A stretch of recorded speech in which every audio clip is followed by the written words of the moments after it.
Fortunately, his son had the foresight to strike first and gain the upper hand against such a great talisman practitioner, so he had long since decided to take her as his wife. As expected, his son was much better than him.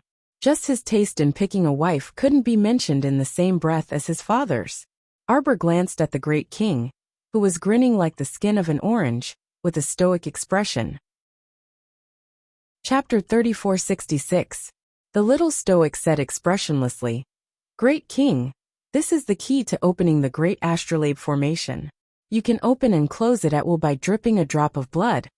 The talisman energy in this great astrolabe formation is probably only enough to last for 10 years. If it isn't opened every day, it can last for about 20 years. When the time comes, I will naturally come back to replenish talisman energy." When the old great king heard this, he grinned from ear to ear. "It's great that she's coming back to replenish talisman energy. That's great, it couldn't be any better." In that case, his daughter-in-law might have to come back every 3 to 5 years. With how worried his son was about his daughter-in-law, he would definitely come back together with her. Wouldn't he be able to see his son at all times? The old great king grinned so widely that his eyes couldn't be seen. Empress Zhao couldn't resist reaching out to secretly pinch his elbow. Cough. The old great king immediately adjusted his expression and said solemnly, "This humble one thinks that it's better to keep this great astrolabe formation open at all times, so as to avoid being unable to withstand another attack from extraterrestrials." Arbor also nodded when she heard this. She naturally didn't know what the great king was scheming.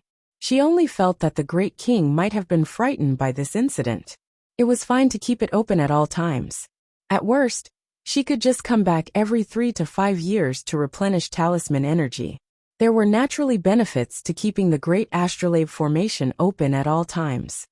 Once this great astrolabe formation is activated, the Emo Kingdom capital will be filled with spiritual energy that is 100 times more than the outside world. In addition to gathering defensive, confinement, and annihilation formations, this great astrolabe formation also has mystic guiding and spirit guiding talisman formations. Arbor's voice wasn't loud, but at this time, whether it was the great king and the others on the city gate tower, or the large crowd gathered below the city gate tower, everyone heard her clearly. Thus, many people couldn't resist whispering to each other and asking questions, especially those cultivators. The instant the great astrolabe formation was activated, they had already sensed an extraordinary mystic energy aura. Now that they heard the little crown princess tell them about the effects, they couldn't help but be overjoyed. Of course, there were practically no spiritual masters in the Emo Kingdom capital, so very few people could sense the spiritual energy aura here that was 100 times higher than the outside world. The transfer rune formation in the astrolabe formation can only transfer 10,000 people at most. When Xiaomu said this, she was also a bit excited on the inside. She had never thought that the teleportation array attached to the astrolabe grand formation would be able to teleport 10,000 people. This teleportation glyph array was reserved for them to use at the most critical moment to escape. Of course, he probably wouldn't need to use it. After all, the confinement and extermination rune arrays attached to the great astrolabe formation could kill all of them. Not to mention 4 people like Elder Wu. Even if 400 or even 4,000 people like Elder Wu came here in the future, they would all be killed. The purpose of her setting up this teleportation glyph array was to leave a way out for the great king and the others. Don't you feel that the sky seems to have darkened? As he spoke, the Marquis of Jiajing Su Pingyong, who was always good at smoothing things over, looked up at the gloomy sky in astonishment. Just now, it looked like the sun had just risen from the east. How could it be? In the blink of an eye, it looked like dark clouds had gathered. Everyone rubbed their eyes and discovered that they weren't seeing things. What's going on? It's really darkened. Upon hearing this, Arbor looked up at the sky, then glanced at her husband. Emolian couldn't help twitching his mouth. He kept feeling that this matter was developing in a strange direction. Chapter 3467. Emolian coughed lightly and said softly, "This great astrolabe formation is too heaven-defying, I'm afraid. Heavenly law was coming." Sir Jojo expressionlessly looked at the pitch-black sky and handed the jade talisman key to the Great King. Everyone looked at the sky and felt their hair stand on end. Emolien said helplessly, "Purple Forest Guards, escort the citizens into their houses." He turned to look at the Emo Kingdom's old king and his people, who were all dumbfounded. "Royal father, royal mother, this place should be a little unsafe. Why don't you go and hide under the city gate tower first?" Empress Zhao instantly tensed up. She walked up to grab her son's hand and asked, "What happened?" The sky was so dark and gloomy that it looked like a storm was about to come. "Is there going to be hailstorms?" Emolien was a bit amused. She reached out to support her mother and shook her head. "Don't be nervous, mother. This is normal." Previously, when Jojo produced a supreme-grade divine rank pill, Heavenly Law also had a stroke like this. Today's great astrolabe formation was definitely a heaven-defying formation.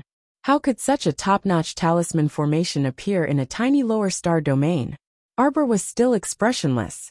He looked up for a moment before saying to Prince Mo, "Don't bother. Have them all come back." At the foot of the city gate tower, a group of fearful commoners were being evacuated by the Purple Forest Guards. When they heard the young Crown Prince Consort's words, they all stopped in their tracks and looked up at this stoic-faced Crown Prince Consort. The little stoic glanced at them expressionlessly. "They're dispersing." What was dispersing? The commoners were naturally at a loss. They didn't know why His Highness the Crown Prince suddenly ordered them to leave. Now they were even more confused as to why the Crown Princess told them not to evacuate. Emolien looked up at the sky again, and her mouth couldn't help but twitch again. Jojo really was right. The dark clouds and rolling thunder that came menacingly just now seemed to have rolled back above the sky. The clouds parted and the sun could be seen. Where was the oppressive dark clouds from before? Everyone looked at each other in confusion. They all felt that today's weather was a little strange. Dao Wuji couldn't help but laugh wildly. He slapped his thigh and shouted, "I knew it! There's a 99% chance that the heavenly Dao is a relative of this little girl." Last time, when the little girl produced a supreme-grade black pattern divine pill, the heavenly Dao made such a big fuss and wanted to strike the little girl. In the end, it was just for show and slipped away after a few strikes this time. It was even more laughable. Originally, he wanted to come aggressively and kill the person who created this heaven-defying talisman formation. In the end, when he saw that it was a little girl from afar, he immediately slipped away without even looking at his face. The little stoic, looking at the funny faces of He-chun and the others, the little fellow blinked and said very seriously, "I really don't know the heavenly Dao." Puff, the peony fairy couldn't help bursting into laughter. The great king looked at the sky in confusion, then looked at his son and daughter-in-law. "Jojo, is everything all right now? Will there still be trouble in the future?" Arbor shook his head. "Since it didn't strike this time, it naturally won't come in the future. Unless it was sick." Arbor pursed his small lips. "Drip a drop of blood to open the astrolabe formation. You can also choose whether or not to have the formation spirit guard it every day." Yes. Of course it has to guard it every day," the great king hastily said. This way, he could naturally consume more talisman energy. Chapter 3468. The old great king's plan was brilliant. This way, he could make his son and wife come back a few more times. Emolien saw through her old father's thoughts and glanced at him with a spurious smile. But she didn't say anything. He reached out to hold Jojo's small hand and said softly, "You've also been busy the whole night. Let's go back to the palace and rest for a while." Arbor nodded.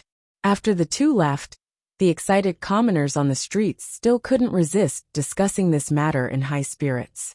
Of course, with the protection of this great astrolabe array, the Emo Kingdom capital was already surrounded by a copper wall. Countless cultivators who heard the news would rush to this mystic domain in the future. After all, the mystic energy here was much denser than some of the naturally formed mystic domains in the outside world. Cultivating here would definitely yield twice the results with half the effort, to the extent that the Emo Kingdom capital was almost overcrowded in the future.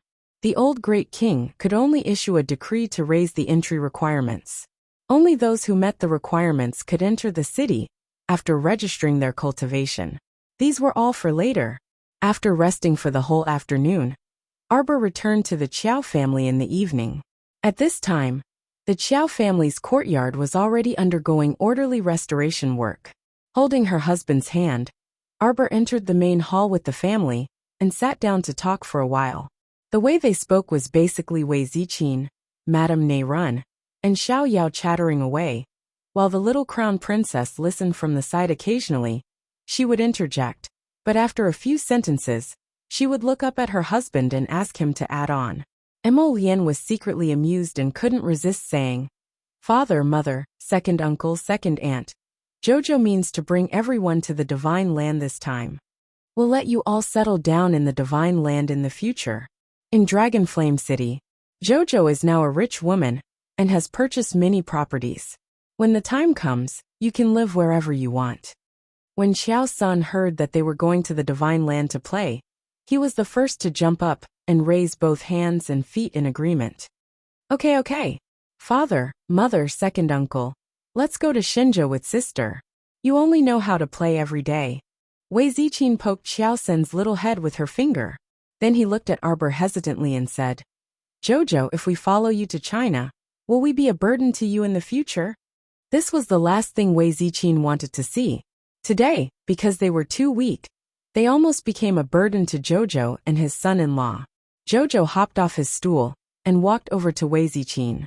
He held her arm and said seriously, "Mother, you will never be a burden to Jojo. If there is a day when Lotus and I are able to conquer the 3 continents, what meaning is there in conquering the 3 continents if you are not by our side?" Wei Ziqin was touched and poked the little fellow's head with a funny finger. "You love to talk big and make your mother happy. Mother, Jojo is speaking the truth." Emo Lien nodded and said, "You should come with us to the divine land. One day, when the 2 of us conquer the 3 continents, we can celebrate together." Everyone. The crown prince was so confident. It was as if conquering the 3 continents was right in front of them. Prince Emo looked at everyone with a smile. "The spirit energy in the divine land is rich. This way, we can settle down earlier and slowly expand our meridians. If we cultivate well, our cultivation will definitely improve a lot. We don't have to worry about our cultivation stagnating." Chapter 3469. Xiao Zhongbang and the others were somewhat tempted when they heard this, but their gazes all turned to their daughter-niece. "Jojo, will it really not affect you?" What they were most worried about was that they would become a burden to the little stoic. If that really happened, then it was fine if they didn't go to the China. So what if they had to stay in this small galaxy for the rest of their lives? Xiao Qiao was an existence that people could only look up to. From the very beginning, she was destined to soar into the sky. As her family, they must not block her path to growth and soar. Seeing their hesitant gazes, Arbor involuntarily pulled her father's hand, and then her mother's. She looked at second uncle and second aunt and said, "I want our family to be together and never be separated again." Everyone's gazes shifted, and yearning expressions appeared on their faces. Wei Ziqin looked at her daughter's serious expression and suddenly burst into laughter. She nodded and said, "Okay, mother has entered a demonic barrier. Daughter is right. A family is together, so it's good no matter where we go. We'll bear hardships together and enjoy blessings together. We can even eat chaff, eat radishes and pickles together." Right. Madame Ne Run also nodded repeatedly with a smile. She then joked, "We've never traveled far in our lives, so we'll just treat this as a vacation." Our dear Qiao Sun was the happiest. He really treated this as a vacation, that he was about to leave immediately. He was so happy that he couldn't control himself and kept rolling around in Arbor's arms. "Okay, sister. Are there any fun places in the China? When I go, will sister take me out to play?" Xiao Lin couldn't resist pouring cold water on him. "You have to study. You don't have time to stroll around at all." Xiao Sun, the little monk couldn't resist chuckling. "Benefactress's brother, when you come to the China in the future, we can also be companions. This little monk has to do morning prayers every day, so I'll wake you up to study then." "Xiao Sun, thank you so much. How can you be so considerate?" Everyone couldn't resist bursting into laughter, and looked at Xiao Sun sympathetically. This little brat originally wanted to travel to Shenzhou, but unexpectedly, he was caught by the little monk, and became a study companion. Jolin couldn't help but hold his stomach. Oh my God, Kong Kong, you're usually so eloquent and logical, but you don't forget to study when you're chanting scriptures? Hearing this, the little monk nodded and said seriously, this little monk thinks that studying and traveling thousands of miles are equally important. Even if a person travels thousands of miles, if he is illiterate and illiterate, in the end, he is still uncultured. Arbor. Everyone was speechless. Xiao Sun's face flushed red, and he couldn't help but snort. Was this little monk beating around the bush to say that he was uncultured? If they're uncultured, then so be it. Wasn't he still young? Taking advantage of his young age, he should go out and see more. That was the right thing to do. Big brother, big brother. Xiao Sun jumped onto Emolien. Big brother, when I go to Shenzhou, you have to take me around. As if he had received a hot potato, Mo Yen turned back to look at his wife and hurriedly said, if you do your homework, I'll take you around. Otherwise, if your sister roars like a lioness from Hudong, I won't be able to help you. Xiao Sun couldn't help but look at Emolien with an expression, as if he was looking at a henpecked husband. Big brother, you can't do this. Chapter 3470. What? This imp actually said that he couldn't do it? Prince Emo resisted the urge to smack him on the head and glared at him while fuming. Our dear Xiao Sun clung to the crown prince and tried his best to slander him. As men, we must assert our masculinity in front of our wives in the future. Only then can we let them know that we men also have dignity. Everyone, just keep courting disaster. Jolin guffawed and reached out to pull her younger brother to the side, casually giving him a small knock on the head. Shut up, don't think of dragging brother-in-law down with you. When brother-in-law angers sister, will you come out and block him? Arbor glanced at everyone in the hall, his gaze clearly softening. At this time, a servant came to report, Eldest Miss, your friends are here. It must be little Sixzheng and the others. Arbor's eyes brightened, and he hastily said, quickly invite them in. Forget it, I'll go welcome them myself. With that, he pulled Emolien and walked out the door. His friends from Huge Bear Squad came to greet them and surrounded them, laughing and chatting merrily. Arbor invited everyone into the main hall. Xiao Zhongbang and company exchanged some pleasantries with little Sixzheng and the others before inviting them to take a seat. At this time, the main hall had just been set up. Laughably, there was only a row of chairs, and even the tables hadn't been properly set up yet. Everyone was unconcerned, however, and they chatted in the hall. Thus, Emolien opened his mouth to publicize Sir Qiao Qiao's intentions. He asked, Captain Gao, are you all willing to follow us to the Divine Province? Captain Gao and the others were startled. Then, they exchanged glances before finally focusing their gazes on little Sixzheng. Evidently, everyone basically regarded 6th young Master Zheng as their backbone now. Captain Gao especially relied heavily on little Sixzheng and had to listen to his opinion on any decision. Little Sixzheng muttered to himself before looking at Arbor and Emolien, saying softly, I think my personal opinion is that I want to pass through the upper 6 prefectures normally with my own strength before going to the Divine Land. Of course, this is just my personal opinion. Little Sixzheng looked at Captain Gao and the others. Everyone can have their own. Captain Gao waved his hand. We the Giant Bear Squad, advance and retreat together. Since Little Six said so, you must have your reasons. Little Sixzheng nodded. Presently, Jojo has set up a large array in the Emo Kingdom capital, which is extremely beneficial to our cultivation. Our own realms are close to the spirit realm's critical point. If we can take the normal path to the 6 prefectures, our years of training and hard work will not be in vain. When Arbor heard this, his eyes lit up, and he nodded in agreement. I respect your opinions. If you want to go to the 6 prefectures and the upper 3 prefectures, I will definitely support you. After thinking about it, she took out a space ring from her inner world and handed it to little Sixzheng. However, don't reject the resources I'm giving you.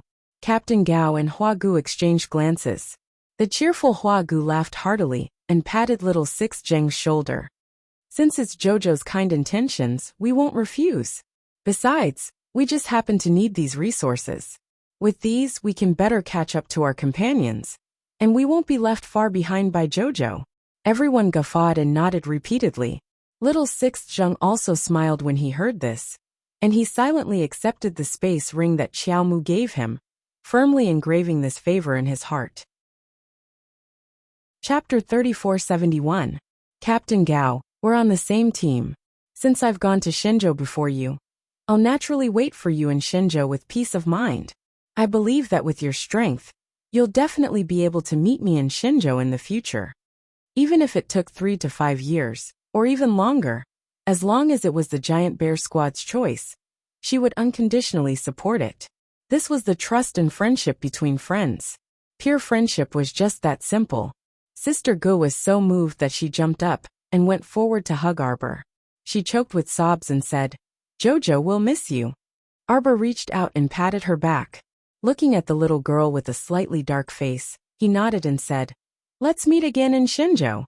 Let's meet again in Shenzhou. Let's meet again in Shenzhou." Several pairs of palms overlapped. In that instant, all the members of the huge bear squad felt that their hearts were so close to each other. So close to each other, Wei Zichin's eyes flashed with tears. She suddenly smiled and said, "Since we're so happy today, we must stay here and have a meal together. I'll go tell the kitchen." "Hey, what kitchen are you talking about? It's been destroyed long ago." Xiao Zhongbang shook his head, amused and annoyed. Xiao Zhongxing laughed heartily. "How about this? We're not particular people. Let's go to the back garden, which is still intact, and have a barbecue." "Second uncle, good idea." Xiao's son was the first to raise his hands in agreement. Jolin's eyes suddenly lit up. She nodded and said, "I want to eat peaches." Wei Zichin was amused by this pair of children. She poked her younger daughter's forehead with a finger. "You're still thinking about those peaches. When you were 3 years old, when our whole family was on the run, you hugged a peach for 2 days. Everyone couldn't help but laugh at this little foodie when they talked about it." Jolin wasn't embarrassed. She giggled and flashed to her sister's side. She hooked one of her arms and said, "Humph, I love peaches." Wei Zichin and Xiao Zhongbang looked at each other and felt that time had passed quickly. In the blink of an eye, their children had grown up. Therefore, everyone set up a barbecue rack in the back garden. There was wine and meat, and they enjoyed a farewell banquet with laughter. The time spent together was short, and it was time to part. Little Six Zheng drained the wine cup in his hand in one gulp, before turning to give Arbor a deep look. However, they believed that one day, they would be able to meet again in the Divine Prefecture. The next day, Xiao Mu entered the palace to see Her Majesty the Queen Dowager. She handed over the black-striped longevity pill that she had personally concocted, as well as a storage talisman that contained many pills and talismans. "Grandmother." The little fellow shook her hand and took out a medicine bottle from the storage talisman. "I've already pasted the name and dosage on this medicine bottle. You have to follow my doctor's instructions and take it every day." When she came back this time, she discovered that her grandmother was aging very quickly, and her vitality was severely depleted. Especially after this battle, her grandmother had consumed a large amount of vitality. Currently, there were many wrinkles on her face, and she appeared to have aged by no less than 10 years. She couldn't set her mind at ease, so she left behind prescriptions to nurse her grandmother back to health. However, time was limited, so she could only secretly instruct Fenggu. It was naturally inconvenient for her to stay and nurse her grandmother back to health every day. "Good child. Grandmother is already so old. Time spares no one." Empress Dowager Meng smiled good-naturedly. Chapter 3472. Everyone will grow old. Grandmother's realm is stagnant, so naturally, her vitality will gradually decline with the passage of time. That won't happen. Arbor pulled her hand and shook it, saying softly, "Grandmother, as long as you listen to me and take your medicine on time, I guarantee that you'll be radiant after a month. Moreover, isn't it too early to say such discouraging words? You still have to see your great-grandson being born." Elderly Lady Qiao was startled. and then her eyes turned into crescents as she smiled. She patted Xiao Mu's small hand and nodded repeatedly in delight. Good, good, good. My good grandchild. Grandmother definitely won't let you down. Grandmother will definitely take good care of herself, and watch as my precious great-grandchild is born. Fenggu smiled and curtsied as she entered. His Highness the Crown Prince is here. Grandmother nodded. When she saw Sun Ziyu's tall and straight figure enter, she kept looking at him with a strange gaze. Prince Emma was baffled. After exchanging some pleasantries with grandmother, he practically pulled his wife and fled after leaving the bedchamber. Crown Prince pulled Sir Jojo into his arms. He narrowed his eyes and looked down at his wife. Tell me honestly, what bad things did you say about me to grandmother just now? Why did grandmother keep looking at him with such a strange gaze? It was as if she expected better from him. What did he do to make grandmother stare at him, as if she was looking at an unfilial grandchild? It really made his hair stand on end. Arbor blinked, her gaze somewhat evasive. She muttered, What could I have said? I didn't say anything. Prince Emo looked at the little fellow and saw that she seemed guilty. He immediately reached out and scratched her. Tell me, what did you say? Arbor's little face was wooden. After holding it in for a while, she couldn't help but burst into laughter. She twisted in his arms and said, Nothing. He didn't say anything. I still have to go to the outskirts to set up another array. We have to leave tomorrow. Time is tight, so don't fool around. Emo Lien didn't know whether to laugh or cry. When did he fool around? This little fellow was used to bullying him. Just look at her. Whenever the topic was brought up that she didn't want to talk about, she would immediately twist it around forcefully. She didn't know what awkwardness was. Let's go, let's go. Miss Chiao tugged at his sleeve and urged him twice before pulling him out of the palace. Over the past year, the number of zombies on Seacombe Planet had clearly decreased by a lot. In addition, there was a continuous stream of cultivators who automatically organized and participated in the zombie clearing missions. Following the sharp decrease in the number of zombies, the lives of the people on Seacombe Planet once again became peaceful, and their days gradually became better. The fortifications on Quansikong Star were still being erected. In the next few years, there was probably no need to worry about the corpse puppets taking action again. The two of them left the city and headed for the suburbs. Arbor said softly, I think that Tianyan should have completely withdrawn from Seacombe Planet. Emolien nodded. Yeah, I think so too. As such, the number of corpse puppets would not increase, because there was no Tianyan controlling them from behind the scenes.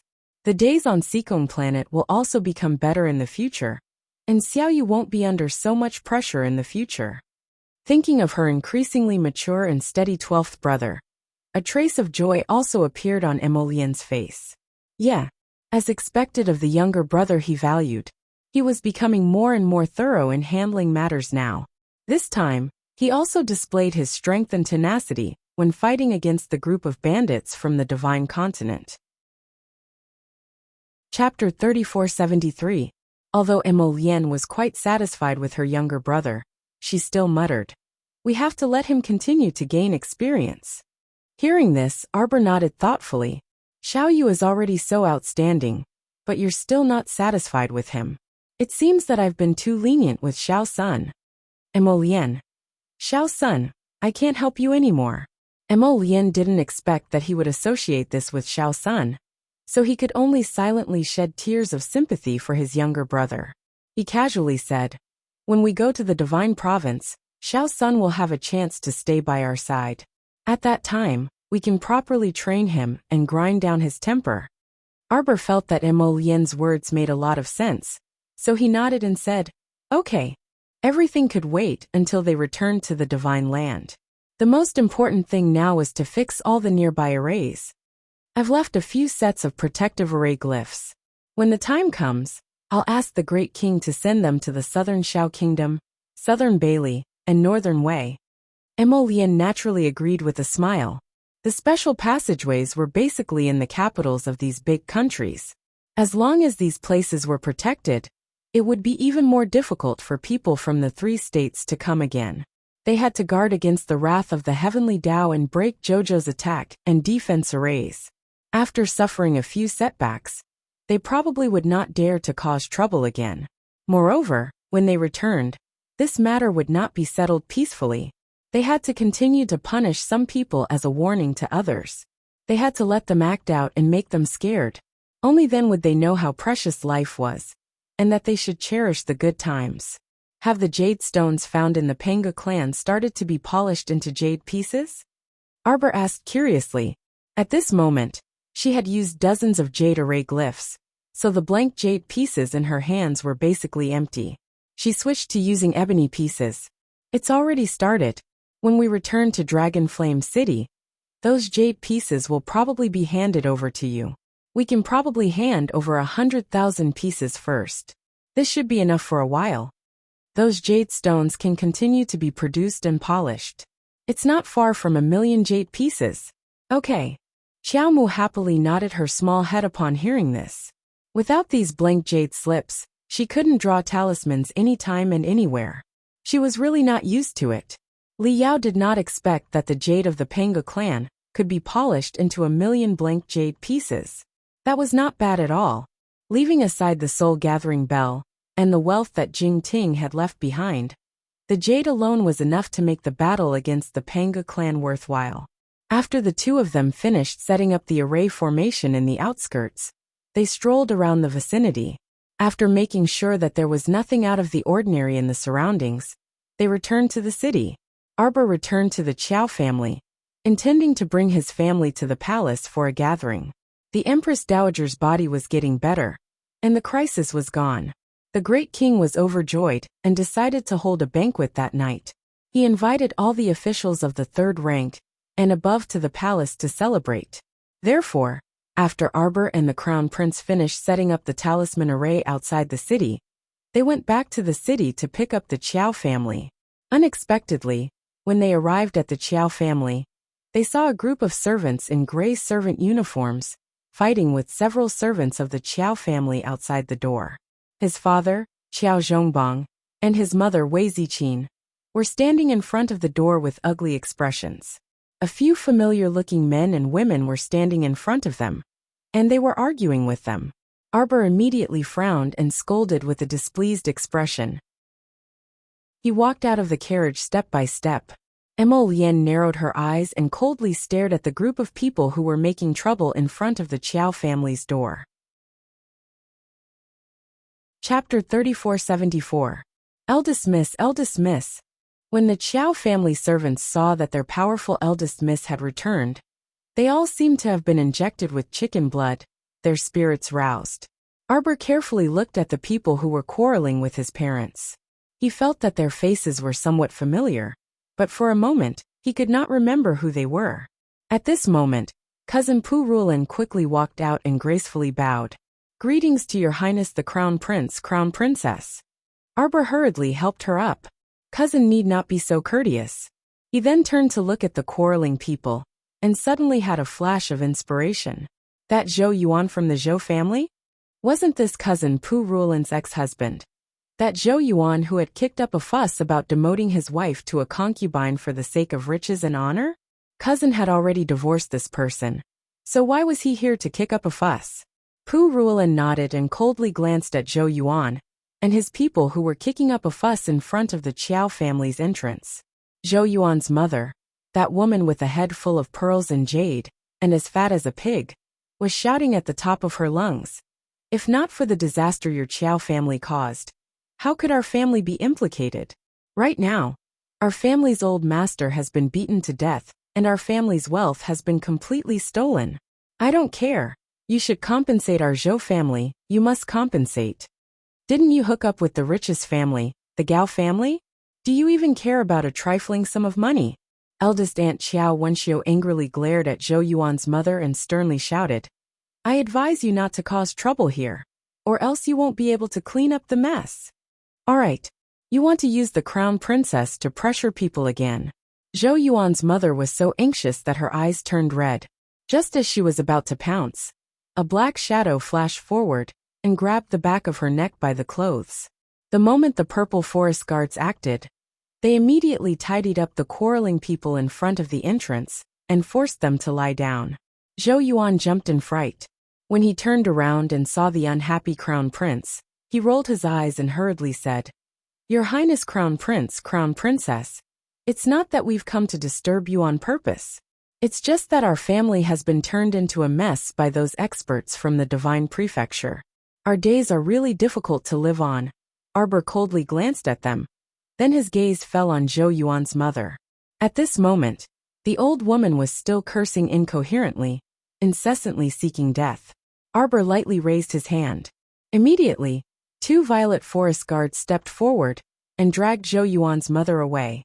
Zhou Yuan's eyes immediately filled with terror.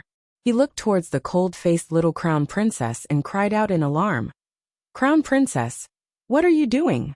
My mother didn't commit any major crimes. What are you doing? You can't use your noble statuses to be so overbearing and not give people a way out." Arbor icily glanced at him, then shifted his gaze and saw Huifeng walking over while carrying a struggling woman. Huifeng immediately tossed the woman in front of Arbor and cupped his fists. "Crown Princess, this woman is sneaking around the back door." Arbor glanced at the woman, but he couldn't recall who she was. However, Pu Ruolin raised her voice and angrily shouted, "Gao Qiqi, you're also here to make a fuss? Your Gao family was implicated by the Qiao family, and your father died. And all of your family's wealth was taken away by experts?" When Gao Qiqi heard this, her gaze instantly sharpened. She jumped up from the ground and struggled to pounce at Pu Ruolin. "You bitch, whose father are you cursing to die?" Before her claws could reach Pu Ruolin's face, Huifeng suddenly grabbed her wrist. With a crack, Gao Qiqi immediately squealed like a pig being slaughtered. Chapter 3475. Qiqi.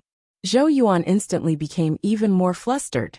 He hastily stepped forward and hugged Gao Qiqi's shoulders, shouting at Arbor and the others, "You, how can you be so unreasonable?"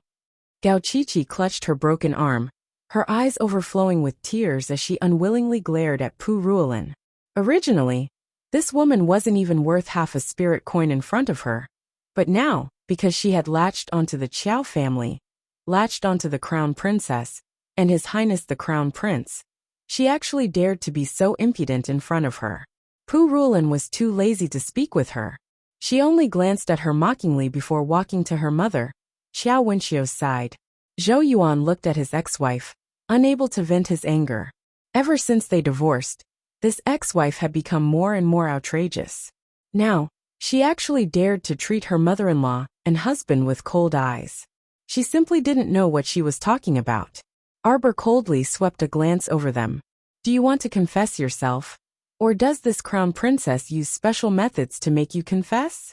Zhou Yuan's eyes darted around. Then he wailed, "Crown princess, this lowly one has been wrongly accused.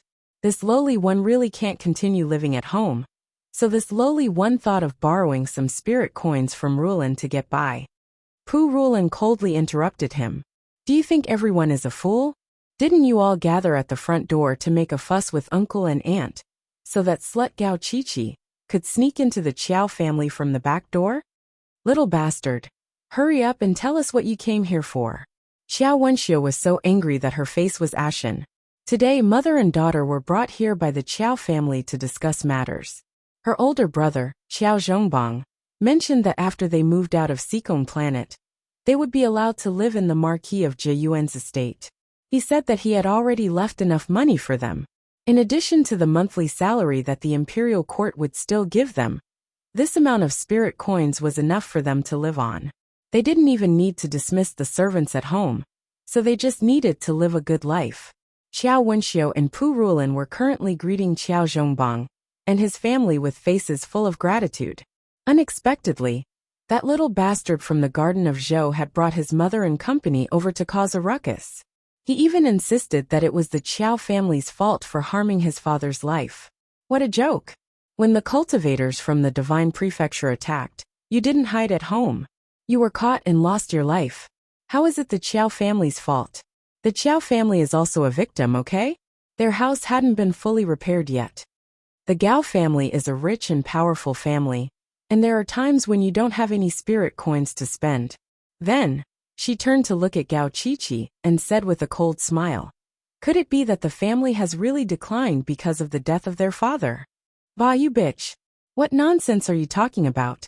Gao Qiqi screamed harshly like an evil spirit. She rushed over and wanted to hit Pu Rulan's face. However, as soon as she lifted her arm, it drooped down as if it was crippled. It was sore, painful, and uncomfortable. She couldn't help but cry. Yuan Lang, you have to uphold justice for me. This shrew, she's really hateful.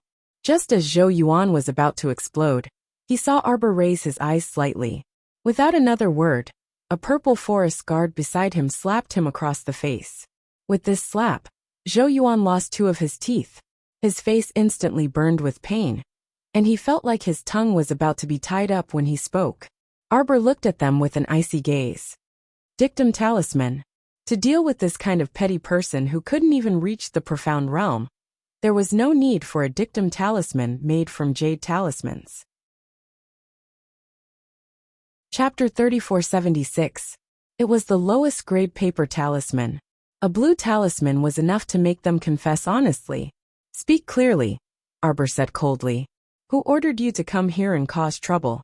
That lord said that the Qiao clan has a token to leave the city. He wanted us to steal it and give it to him. Arbor's eyes narrowed dangerously. To the side, Emolian coldly looked at the man kneeling on the ground, his mouth opening and closing as he spat out the truth. Her lips curved into an indifferent sneer. So there were still fish that slipped through the net. The young couple looked at each other and saw a hint of coldness in each other's eyes. At this moment, Zhou Yuan also said, that lord killed my father with a single palm strike. We were forced to come to the Qiao clan and help him steal the token. At this moment, Gao Qiqi's face was already ashen. Her eyes were filled with resentment as she glared at Zhou Yuan. If she had known earlier, she wouldn't have made a fuss about marrying this pretty boy. When it came down to it, he didn't have the slightest ability to take responsibility. No matter what others asked, he would confess. If he had randomly made up a reason, perhaps they could still have escaped today. But now the crime of colluding with the enemy and betraying the country was bound to fall on their shoulders. Gao Qiqi hurriedly walked forward on her knees and cried out. No, it's not like that. Listen to me. Arbor swept his sleeve and heavily slapped Gao Qiqi's face. I didn't ask you to speak. The young crown princess looked at her coldly. She turned her head and continued to ask Zhou Yuan. Where is that person right now? That lord is in our Zhou clan. He was injured 2 days ago. Right now the entire city is sealed off. There's also a very powerful talisman seal in the sky. He can't get out. Arbor's lips curled. He stepped forward and heavily kicked Zhou Yuan's leg. With a crisp crack, Zhou Yuan woke up from the pain. He hugged his leg and rolled around on the ground. His face was pale from fright. My son! Zhou Yuan cried out like a mother in mourning. Take us to the Zhou clan. Arbor looked at the pretty boy in front of him indifferently and said coldly, don't try anything funny, or I'll turn your whole family into ashes. Zhou Yuan's body trembled. At this moment, fear had already seized his mind.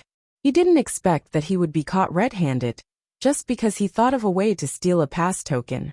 He even confessed everything in a daze. Now that she thought about it, it was as though she was in a dream just now. Her mind was very clear. Although she was anxious and knew that she shouldn't reveal everything, for some reason, she obediently answered all of the Crown Prince Consort's questions word by word. It was as if his mind had been controlled by something strange at that time, forcing him to reveal everything he knew. Zhou Yuan's mother saw that the situation was not looking good. With it, Io. She rolled her chubby body forward and reached out to hug the Crown Princess's leg, but she was kicked away. Aya. Zhou Yuan's mother fell to the ground, slapping her thighs as she wailed. We had no other choice. Our whole family's lives were in that lord's hands at that time. If we didn't agree to help him, he would have dealt with our whole family like how he dealt with my husband. Arbor heard this and couldn't help but sneer.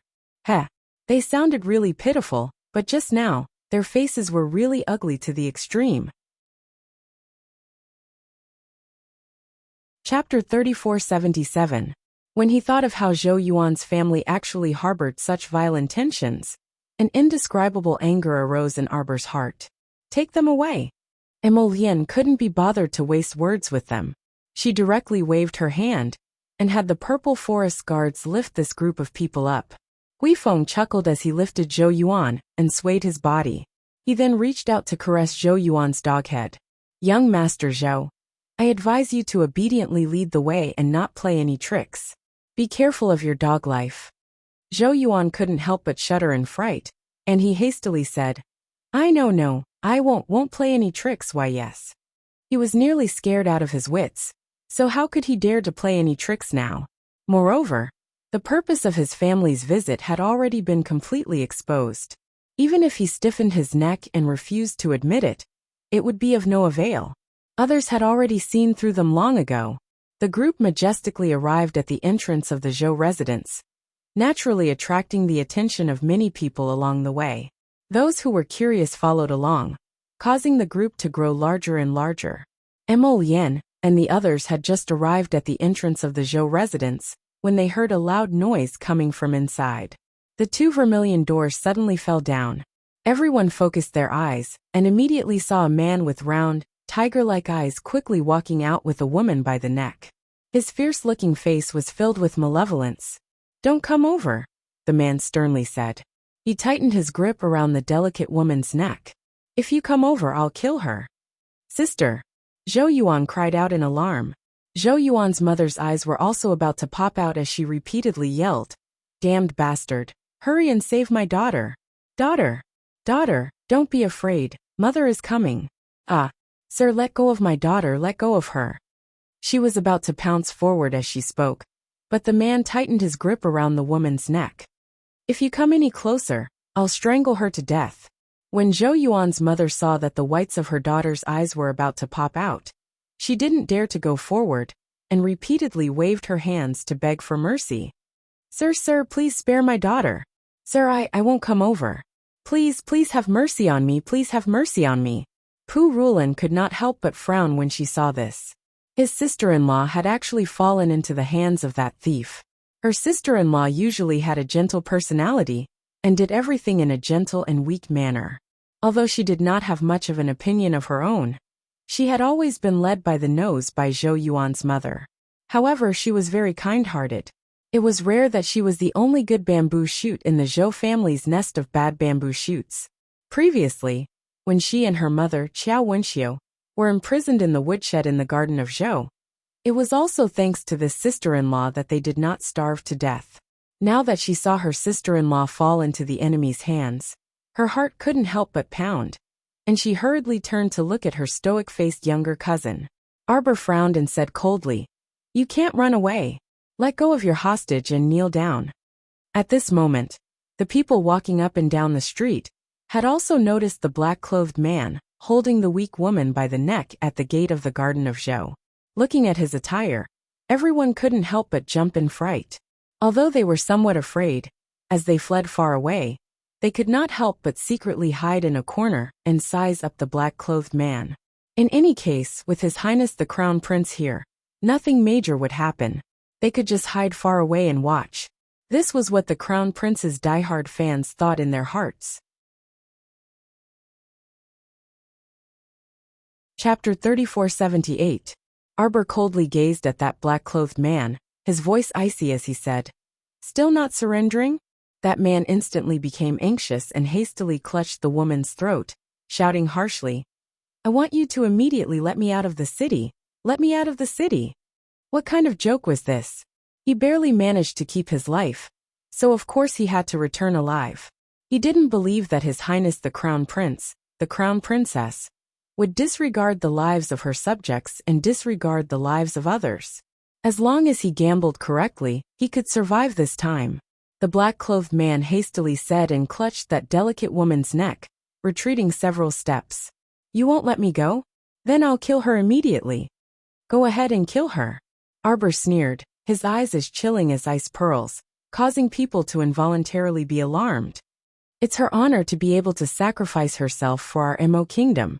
The royal family of the Mo kingdom will erect a monument for her and inscribe inscriptions to extol her noble character. Everyone, why was the little crown princess's expression so frosty and terrifying when she said these words? She spoke as if it was true. Everyone's hearts couldn't help but tighten, and they sneaked several glances at the crown princess. However, They couldn't discern any abnormality from the crown princess's face. You! The black-clothed man's face flushed red, and he couldn't resist shouting furiously. He repeatedly threatened, "Hurry and let me go. I'm not joking with you. I can promise you that as long as you let me go, I definitely won't harm this woman in the slightest." Arbor coldly stared at the man in front of him, watching as his mouth opened and closed non-stop. "As long as you're willing to let me go, I can guarantee that I won't set foot on Seacombe Planet for the rest of my life. I said you can't run." Before the man could finish swearing, Arbor's aloof voice interrupted him. The little stoic coldly gazed at the man in front of her. "Do you not understand human speech? Or are you saying you want to die in a different way? If you let her go now, I can still let you die peacefully and smoothly. Otherwise, you won't even have the chance to die. At that time, you might beg me, and you won't be able to die even if you want to."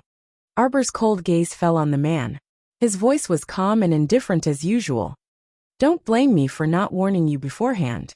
The black-clothed man's eyes shrank in horror as he hurriedly defended himself. "No, I don't want to die, Crown Princess. I didn't come to Seacombe Planet to cause trouble on purpose. I was also instructed by someone." The black-robed man stuttered as he tried to explain, but he didn't know what he was talking about. The words that came out of his mouth were so pale and powerless. Even his explanation seemed to be completely to shift the blame. There was no substantial persuasiveness at all. The Crown Princess, said you can't leave today, so you can't leave." Arbor interrupted him coldly and frowned impatiently. "If you still persist in going about things the wrong way, then don't blame me, the Crown Princess, for being merciless." The black-clothed man's eyes instantly widened as he looked at her in horror. "No, why you're lying to me?" Suddenly, a white figure swiftly scuttled over and bit the webbing between his thumb and index finger at lightning speed. He instantly felt his hand go numb, and his entire arm drooped down. The longsword fell to the ground with a clang. His eyes were filled with terror. Chapter 3479. Huifeng swiftly pulled the delicate woman from the burly man's side and directly pushed her back. The woman also seemed to have been scared silly and fell on her butt, unable to utter a single word for a long time. Seeing this, Pu Ruolin felt that her sister-in-law was very pitiful and quickly went up to support her arm. She repeatedly called out, "Sister-in-law, are you all right?" "Eldest sister-in-law." The delicate woman finally regained her wits. When she thought of the danger just now, tears instantly welled up in her eyes. "Don't touch her." Zhou Yuan's mother rushed over and swatted Pu Ruolin's arm away, glaring hatefully at her. "I don't need your fake kindness. If it weren't for a woman like you being so vicious, how could my daughter have experienced such a dangerous situation just now? You're the one who should be captured," Zhou Yuan's mother indignantly scolded. "You're also the one who should die." Xiao Wenxiu had always been a timid person, but at this time, she couldn't help but be angered by Zhou Yuan's mother until her blood boiled. Seeing the old woman humiliating her daughter like this, Xiao Wenxiu rushed up. She didn't know where the strength came from, but she slapped the old woman's face. Zhou Yuan's mother angrily widened her eyes, as if she wanted to eat someone. Before she could make a fuss, she was kicked flat on her face by a purple forest guard and dragged to the side. "Haven't you shouted enough?" The purple forest guard impatiently scolded. "Behave yourself. The Crown Princess hasn't said how she's going to deal with you. Just wait." Zhou Yuan's mother instantly wilted like a frosted eggplant. When she recalled the scene of her family making a fuss in front of the Qiao clan, she couldn't help but secretly regret it. If she had known earlier, she wouldn't have made a fuss. Great! Now she had angered the Crown Princess and gotten herself into trouble for no reason. The black-clothed man's face was ashen, and he repeatedly retreated a few steps with an ashen expression. He anxiously said, "Crown Princess, you can't kill me.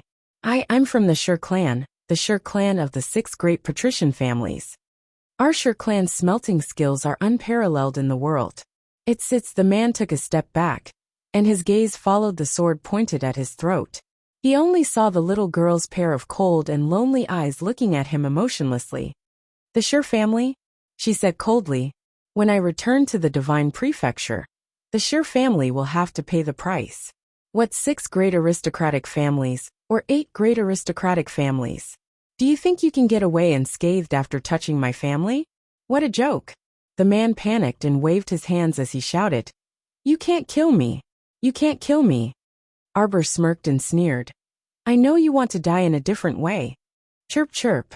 The little girl calmly called out. Chirp. The little white squirrel excitedly grew in size with a bang. Like a small mountain, it suddenly pressed down on the man's body. Ah! Caught off guard, the brawny man was scared out of his wits before he died. How could he have expected that the cute little white squirrel hanging in front of him would actually then? He sat down on her body. Just like that, it completely pressed him down. He was a dignified 10th level spiritual master. But under the little white squirrel's thick butt, he only had half an arm exposed to struggle for a bit before he completely died. Fuck. This really was an undignified way to die. Everyone couldn't help but secretly curse in their hearts. They carefully stole glances at the expressionless little crown princess. Chapter 3480. All right. The young crown princess seemed to have already reminded this lord before. She had even asked him again and again if he wanted a different way of dying, but he did not listen. Everyone could not help but sigh and shake their heads. Soon after, they heard the crown princess coldly say, "Banish the Zhou family to the bitterly cold lands of the northwest. In this lifetime, they are not allowed to return to the Mo kingdom capital." Zhou Yuan plopped down on the ground, staring blankly at this stoic-faced crown prince consort, whose face was filled with indifference. He muttered, "No, you can't treat us like this. You can't do this." Arbor swept a glance over him. "Oh, you don't want to be banished? That is to say, you want to die a bit more quickly? Colluding with the enemy, betraying the country, leading the wolf into the house, harboring the enemy." Arbor's cold and desolate voice clearly fell into the ears of Zhou Yuan's family. "Don't want to be banished? Do you want to die?" Zhou Yuan's mother turned pale with fright and widened her eyes. She hastily crawled forward and covered her son's mouth with one hand. At this moment she finally regained her wits.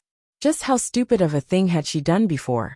Watching the young crown princess turn around and leave, the old woman opened her mouth, but was unable to make a sound for a long time. She did not dare to make a fuss again. The young crown princess was clearly a little fellow, who could be persuaded by reason, but not cowed by force. If she dared to make a fuss in front of her again, her end would only be more miserable and tragic. Thinking of this, Zhou Yuan's family was like a defeated rooster, their heads drooping as they were escorted away. Pu Ruolin sighed in relief, and secretly clasped her hands with her mother, Xiao Wenxiu. In the future, when this family left the capital, their days should be much smoother. At least they would not have to constantly face this disgusting family. However, Pu Ruolin sighed, and glanced back at her sister-in-law. She pitied her delicate and weak sister-in-law. Life in the bitterly cold lands of the northwest would probably not be easy. Xiao Wenxiu shook her head and also sighed. This Miss Gao is truly unlucky. She was the daughter of a wealthy family. But in the future, she would have to follow Zhou Yuan and his family to the bitter cold of the northwest and be sent to work. However, Xiao Wenxiu only sighed a little, and then put away the trace of sympathy that occasionally appeared. To put it bluntly, these people had only themselves to blame. In the future, the mother and daughter should just live their own lives and not think too much about other things. That night, the palace banquet held by the old great king was very lively. All the officials and their families were gathered together, and it could be considered a joyous and harmonious atmosphere. Nothing strange happened all the way until they left in the middle of the night. This made all the officials who were on tenterhooks sincerely shed tears of sympathy for themselves. They were truly frightened by this banquet.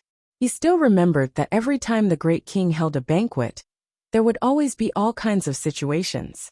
Today's palace banquet was truly smooth and beautiful. During this time, a small incident occurred. The 10th Princess Molly proposed a toast to the crown princess, and accidentally spilled wine on the crown princess. Apart from this, the entire banquet passed without any disturbances.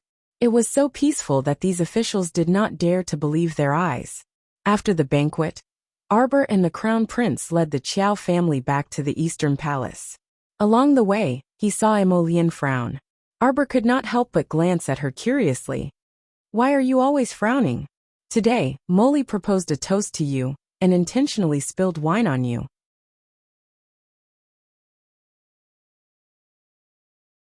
Chapter 3481. Why did you stop me when I wanted to berate her? Prince Emo asked in displeasure. "It's nothing more than a girl's little tricks," Arbor said dryly, her eyes rippling. "There's no need to get angry at her for these kinds of little tricks. She put on an act, and said she wanted to lure you to change clothes. Wasn't it all premeditated? Why do these women always like to play these tricks?" Prince Emo couldn't help but get angry. The two of them were currently in the same carriage, so only Huifeng and a few other personal guards were accompanying them, so they could hear what they were saying. The Qiao family was in the carriage behind them. Father and second uncle were already dead drunk, and were currently snoring in the carriage. Arbor couldn't help but chuckle, and she reached out to pinch his angry handsome face. "All right, it's all child's tricks. No need to pay attention to them." At her current level, a few inexplicable plots and machinations actually didn't count for much. In the face of absolute strength, she could just crush those small conflicts that couldn't be seen in public. There was no need to get angry. "I think she's living too comfortably," Emolian said angrily. In any case, he wouldn't allow anyone to have crooked thoughts about him, Jojo. He couldn't even bear to let her suffer the slightest bit of grievance, so why should she be bullied by others? Arbor couldn't help but chuckle. She then grabbed his hand and blinked. "I heard that when the enemy came from the Divine Prefecture, the 10th princess was humiliated before you rushed to the royal palace. After the incident, she seemed to have sought death the night she returned to the palace. If she really didn't want to live, she could have died that night," Emolian said apathetically. "To put it bluntly, everything was merely an act in order to gain the old great king's attention and pity in hopes of obtaining more benefits." He understood this father of his too well. Although he was a repulsive person who lost his mind due to lust, he had always been benevolent toward his children. Arbor glanced at the Crown Prince's disdainful gaze, and couldn't help burrowing into his embrace with a chuckle. She moved her little head and comforted. "All right. We're all going back tomorrow. Why do you have to be angry with your insensible sister? Anyway, we won't have many chances to meet in the future. When I come back in a few years, she might have already been married off. Naturally, we won't have to meet again. I must teach her a lesson," Prince Emo said coldly. Arbor raised his head and looked at him. His big eyes curved as he casually advised. "I think she must be angry that this happened because of me. In fact, it was indeed our Qiao family that caused her to be humiliated. It's just a trivial matter. We're leaving tomorrow, so don't bother with her anymore." "Umph." Prince Emo reached out and hugged her, his chin rubbing against her little head. "You have a good temper. I have to tell Mother to marry off this troublesome girl as soon as possible, so that you won't be wronged when we come back in the future." Arbor looked at him speechlessly. He reached out to hold his face and said softly, "A girl's marriage is extremely important. Don't get involved. Just ignore her in the future. She's your sister after all, so you don't have to be too harsh on her."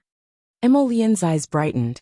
He reached out to hug his little wife and said with a smile, "All right then, I'll listen to my wife." When his wife said that a girl's marriage was extremely important, she looked at him with bright eyes, as if there were stars shining in them. It almost melted his heart.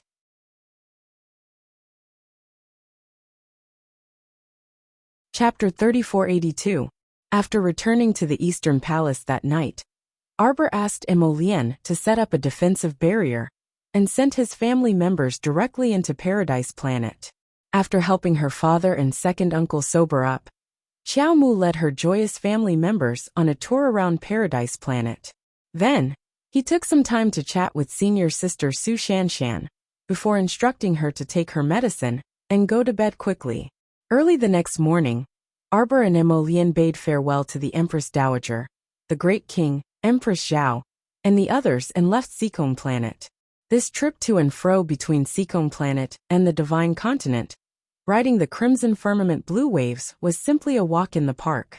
It didn't take long for them to return to Qinghua City, Now that their family members had been brought back to them, Arbor and Emolien were naturally much more relaxed. After arriving at Qinghua City, Arbor simply let the Qiao family members out of Paradise Planet and took them to eat and drink along the way, admiring the scenery around Qinghua City as they leisurely headed in the direction of Dragon Flame City. No one was happier than little Qiao Senator along the way. He felt so blissful that he was practically bubbling. If it weren't for the fact that it was early every morning, the little monk would definitely nag him to wake up and accompany him to recite sutras. No, read books. He felt that his days would be even happier. The green hills were far away, and the clouds were floating lightly. It was already May, and the weather was gradually getting hotter. At noon, the scorching sun would be in the sky, and the sunlight spared no effort to shine on the earth, causing wisps of steam to rise. The Qiao family party followed the crown prince and Qiao Mu on a scenic tour, stopping here and there. After nearly half a month's time, they finally arrived 5 kilometers away from the outskirts of Dragon Flame City. Qiao's son excitedly peeked his little face out of the carriage curtains and looked around curiously. He pointed at the tall gate in front of them and exclaimed, "I see the words Dragon Flame City." This child. Wei Ziqin helplessly glanced at her son and hurriedly reached out to pull Qiao Sen's little body back. "Sit properly. Don't just sit there all day without a proper posture." "Mom, you're always talking about me." Qiao Sen pouted and muttered. Jolin chuckled. "You're like a frisky monkey. If your mother doesn't scold you, who else would she scold?" She called out to her younger brother. She turned her head and saw the little monk holding a vegetable bun and gnawing on it. The bun was very big, and only a pair of black eyes could be seen from behind the bun. He looked a little funny. Jolin couldn't help but reach out and rub his little bald head. He laughed and said, "Little monk, why are you so interesting? Don't take any interest in this little monk." The little monk hurriedly slapped Jolin's hand away and touched his bald head. He said righteously, "This little monk is a person who is devoted to Buddhism. Once I enter the temple, I will be a monk for life."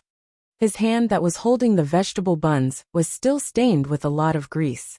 When he touched his head, all the grease was smeared on his little head. He immediately jumped up and jumped off the carriage with a cry, giving everyone a fright. Fortunately, the carriage was already in a stopped state, so nothing happened. The little monk shouted, "Benefactress, benefactress." All the way, he hurriedly ran toward the carriage in front of them. Arbor had just gotten off the carriage with Emolien when she heard the demonic voice shouting all the way over. Arbor couldn't help but hold her forehead. Immediately, the figure of the little monk appeared in her line of sight. "Benefactress." The little monk immediately rushed to Arbor and hugged her thigh.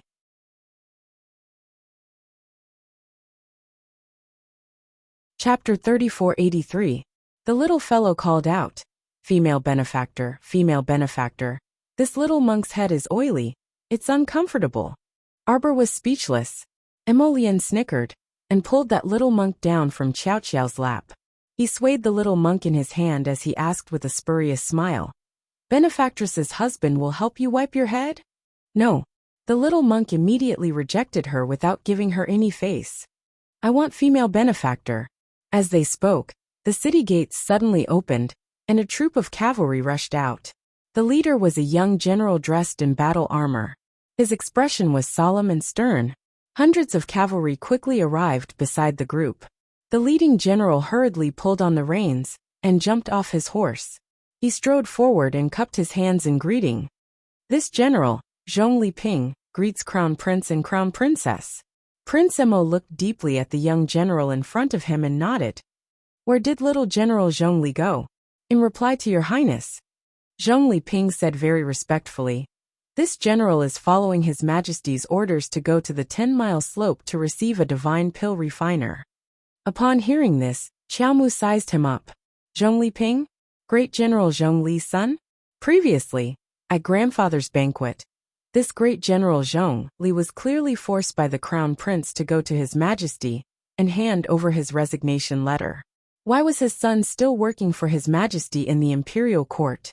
Zhongli's residence had secretly accumulated many powerful divine realm cultivators deep in the mountains and forests.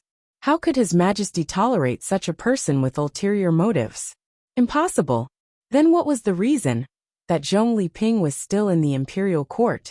Could it be that it had something to do with this divine pill refiner that he was about to receive?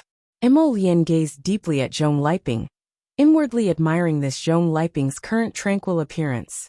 Logically speaking, Prince Emo had forced Zhong Li's family into such a state. When Zhong Liping saw him this time, he should have the look of someone who had met an enemy, with eyes filled with hatred. However, this brat did not show any emotion. He was actually able to keep his composure. "Oh, I wonder which divine great alchemist it is," Emo Lien asked. Zhong Liping cupped his hands again and said respectfully, "Reporting to Your Highness, this is this general's distant cousin, Shan Isu cousin Shan." Emo Lien frowned slightly. Oh, however, he didn't know that the extremely famous young divine great alchemist actually had such a relationship with the Zhongli clan. Distant cousin? Emo Lien nodded. "Go ahead." "Yes, Your Highness." Zhong Liping's performance was pretty good. From the beginning to the end, he didn't show any disrespect to the crown princess. Hearing that His Highness was letting them go, he respectfully bowed to the couple. Then, he waved his hand and led the 100-man team forward. This person, Zhong Liping, does have some of his father's awe-inspiring presence. Emo Lien commented dryly. It was just that the wives he married were all so stupid. They were all troublemakers who couldn't help. Arbor tilted his little head and took out a clean handkerchief. He carefully wiped the oil stains on little Baldy's head and asked, "Who is Shan Isu?" Emo Lien smiled. Shan Isu is a rather famous divine great alchemist in the 3 continents. She is only 28 years old now. 3 years ago, she entered the divine great alchemist sect. Sir Jojo made an "oh" sound and didn't say anything else.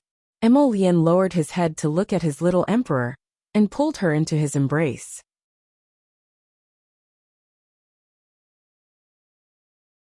Chapter 3484. His action was so sudden that he brought the little monk, who was in Lady Qiao Qiao's hands, into his bosom. Jojo is much more formidable than her. Crown Prince Lien felt that he needed to let his wife know that in his heart, no formidable pill refiner could compare to his little emperor. Arbor cast a glance at him and didn't bother to speak. Squeezed between the two of them, the little Baldy grumbled unhappily. Benefactress's husband, can you two not squeeze this little monk? This little monk still has oil on his head. Aren't we wiping it for you?" Arbor grumpily cupped his little round head and wiped it a few more times. "Okay, it's out of oil." The little monk raised his hand to rub his head before nodding in satisfaction. "Benefactress, this little monk needs to wash his hair properly tonight." Arbor. Emo Lien couldn't help but laugh out loud. "What are you washing your hair for?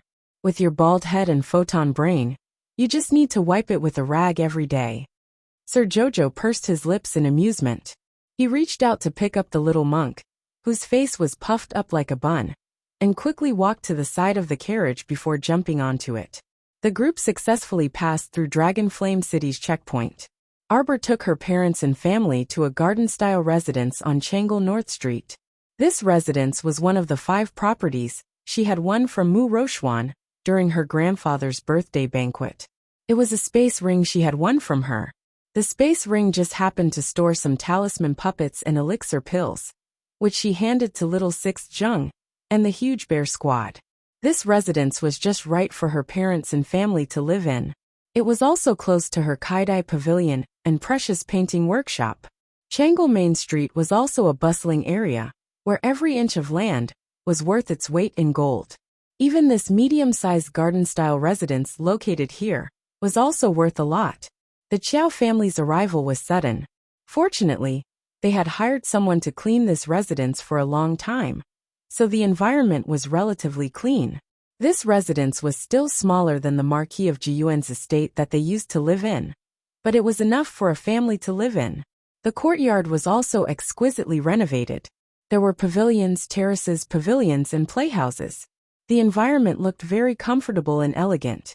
The family moved into the new residence, and naturally took some time to tidy up. Wei Ziqin saw that the sky was gradually darkening, and urged her daughter to quickly return to the palace with the crown prince to rest. Anyway, it wouldn't be good to tidy it up in a day or two. They planned to stay here first and tidy it up slowly later. When he was free, he would go to the broker house and buy 2 servants, and everything would be on the right track. Not long after the young couple returned to the Eastern Palace, a young eunuch hurriedly came to deliver a message, saying that His Majesty urgently summoned the Crown Prince for an audience. Lien reluctantly let go of his wife and went to report to his father's extreme time hall. Arbor, on the other hand, took a combat bath. He was so tired that he lay on the bed and rolled around. The past few days had been really thrilling. Fortunately, this half a month of sightseeing had soothed his anxious heart quite a bit. Arbor lay on the bed, thinking that he might be able to receive the 100,000 blank jade slips tomorrow. He also had to go to Fish Orchid Planet to draw talismans. Recently, his realm had stabilized quite a bit. It was time to advance to the next level. As he thought about it, he fell asleep in a daze. In the middle of the night, he suddenly woke up with a start. He reached out to touch the empty and cold bedding beside him. He rolled over and sat up, his little face immediately puffing up. Jojo's lotus was gone.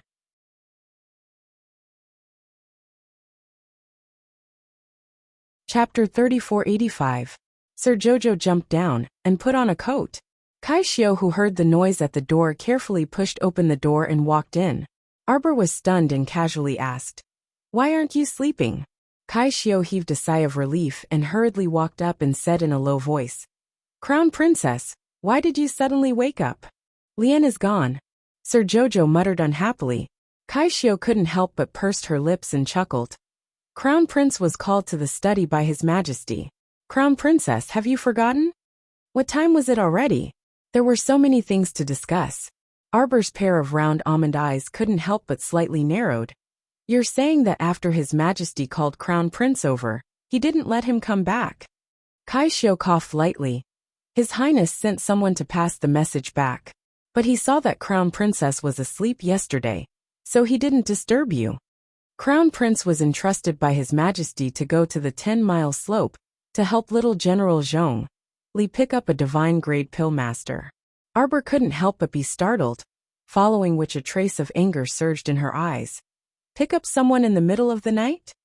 Didn't that Zhong Li Ping already left the city in the evening to pick up that pill master called Shani Su? Could it be that he waited until the middle of the night and still hadn't come back? What was it? This person was brought to the Sea of Forgetfulness, right? Was there such a long journey? Seeing that the little Crown Princess was angry, Kai Xiao hurriedly said in a gentle voice, "Seems like something happened at the 10-mile slope. That pill master and little General Zhong Li were blocked by a group of bandits at the 10-mile slope and couldn't come out." Bandits? Arbor seemed to have heard a big joke and couldn't help but raise her voice slightly. "These bandits are really quite interesting. They came all the way from Qingyu border city and didn't even bump into a single bandit. They also passed through the 10-mile slope and didn't bump into anything. Once this pill master passed through, he was immediately surrounded by bandits. It turned out that bandits also treated people well." At this time, Kai Xiao had already helped Arbor put on his clothes and tidied them up properly. Seeing the little Crown Princess about to go out with her long hair, she hurriedly pulled her, not knowing whether to laugh or cry. "This servant will help you tidy up your hair a little." "Crown Princess, are you going to the 10-mile slope now? From what I can see, it's almost dawn. I'm afraid that the Crown Prince and General Zhong Li will be back soon. Why don't we wait a little longer?" Jojo's expression was a little uncertain. Just as she pushed open the door, she saw Tong, who was guarding the door, turn around and bow to her. At this time, the sky was just beginning to brighten. The red sun in the east had not completely jumped out of the horizon. Only a small part of its head was exposed, reflecting a touch of sunset on the horizon. Sir Jojo's expression was unperturbed. He clasped his hands behind his back and asked crisply, "Where's Lotus? He's not back yet." This guy is really looking down on the little emperor more and more. He actually dared to stay out all night without saying a word. Tong laughed embarrassedly and hurriedly said, "His Highness the Crown Prince has just sent a message back. He will definitely be back in the palace in an hour." Jojo puffed up his little face and heavily snorted. He turned around and pattered towards the direction of the main hall. Kai Xiu glanced at Tong and gave him a look that said, "Let His Highness fend for himself." She hurriedly followed the little crown princess footsteps until Arbor finished a tasteless breakfast. She found that the guy who said he would be back in an hour was still nowhere to be seen. She was furious.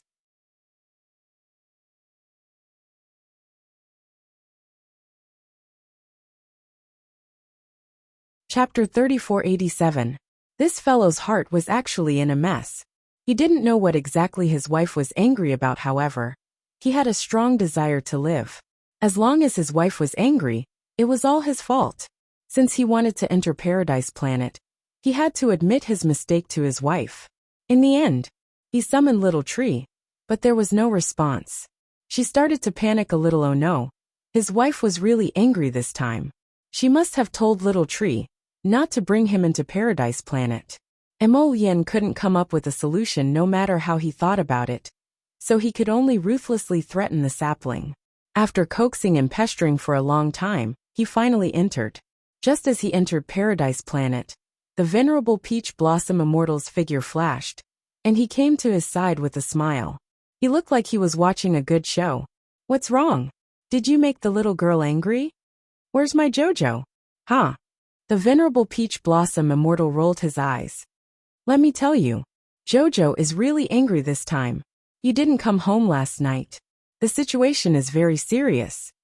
The venerable Peach Blossom Immortal chuckled as he followed behind him. "Jojo doesn't want to see you anymore." Emolien turned to look at him. Jojo went into seclusion to cultivate. The venerable Peach Blossom Immortal raised his head smugly. "You want to see her? That depends on whether our Jojo is happy to see you." Emolien really wanted to slap this guy, but she controlled herself. She turned and dashed in the direction of the bamboo house. "Jojo!" The venerable Peach Blossom Immortal blocked him with his small fan. "Hey, I already said that Jojo went to cultivate. Don't tell me you want to disturb her?" Alright. Seeing how pitiful you are, I'll show you the way." "What about you? Wait here obediently for our Qiao Qiao. After you see Jojo, you must behave properly." Emolien glanced at him from the corner of her eyes. After the venerable Peach Blossom Immortal finished his long-winded speech, he turned around and realized that Emolien had already disappeared without a trace. If you don't listen to what I have to say, you deserve to be rejected by Jojo." Arbor was sitting on a small bed in the bamboo house, cultivating by himself with the door closed. When she opened her eyes, a glimmer of light entered her eyes. Subconsciously, he used his divine sense to check his meridians, and found that his 9-branch meridians were now filled with spiritual power like streams. She raised her hand, and quickly shot out a stream of spiritual energy. That stream of water spiritual energy revealed a dense chill. It directly turned into an icicle in front of her, hanging upside down in front of her eyes. When Emolien pushed the door open, she saw the little fellow standing under the sharp icicle hanging from the ceiling, looking up at the icicle. The bright white light contrasted with the cold glint in the depths of her eyes, giving Crown Prince Emo a bad premonition at once. He hurried to his wife's side in a flash. Just as he was about to reach out to hug her, she dodged him. Emolien was a little anxious at once. He hurried to her side again, reached out, and hurriedly carried the little fellow who was bristling with anger. He cried out repeatedly, "Wife, hubby admits his mistake. Wife, I was wrong. Hubby shouldn't have stayed out all night, and shouldn't have let you stay in the cold bed. Punish me to kiss you as many times as you like." Arbor glanced at him, looking at him expressionlessly. "Get lost." Emolien.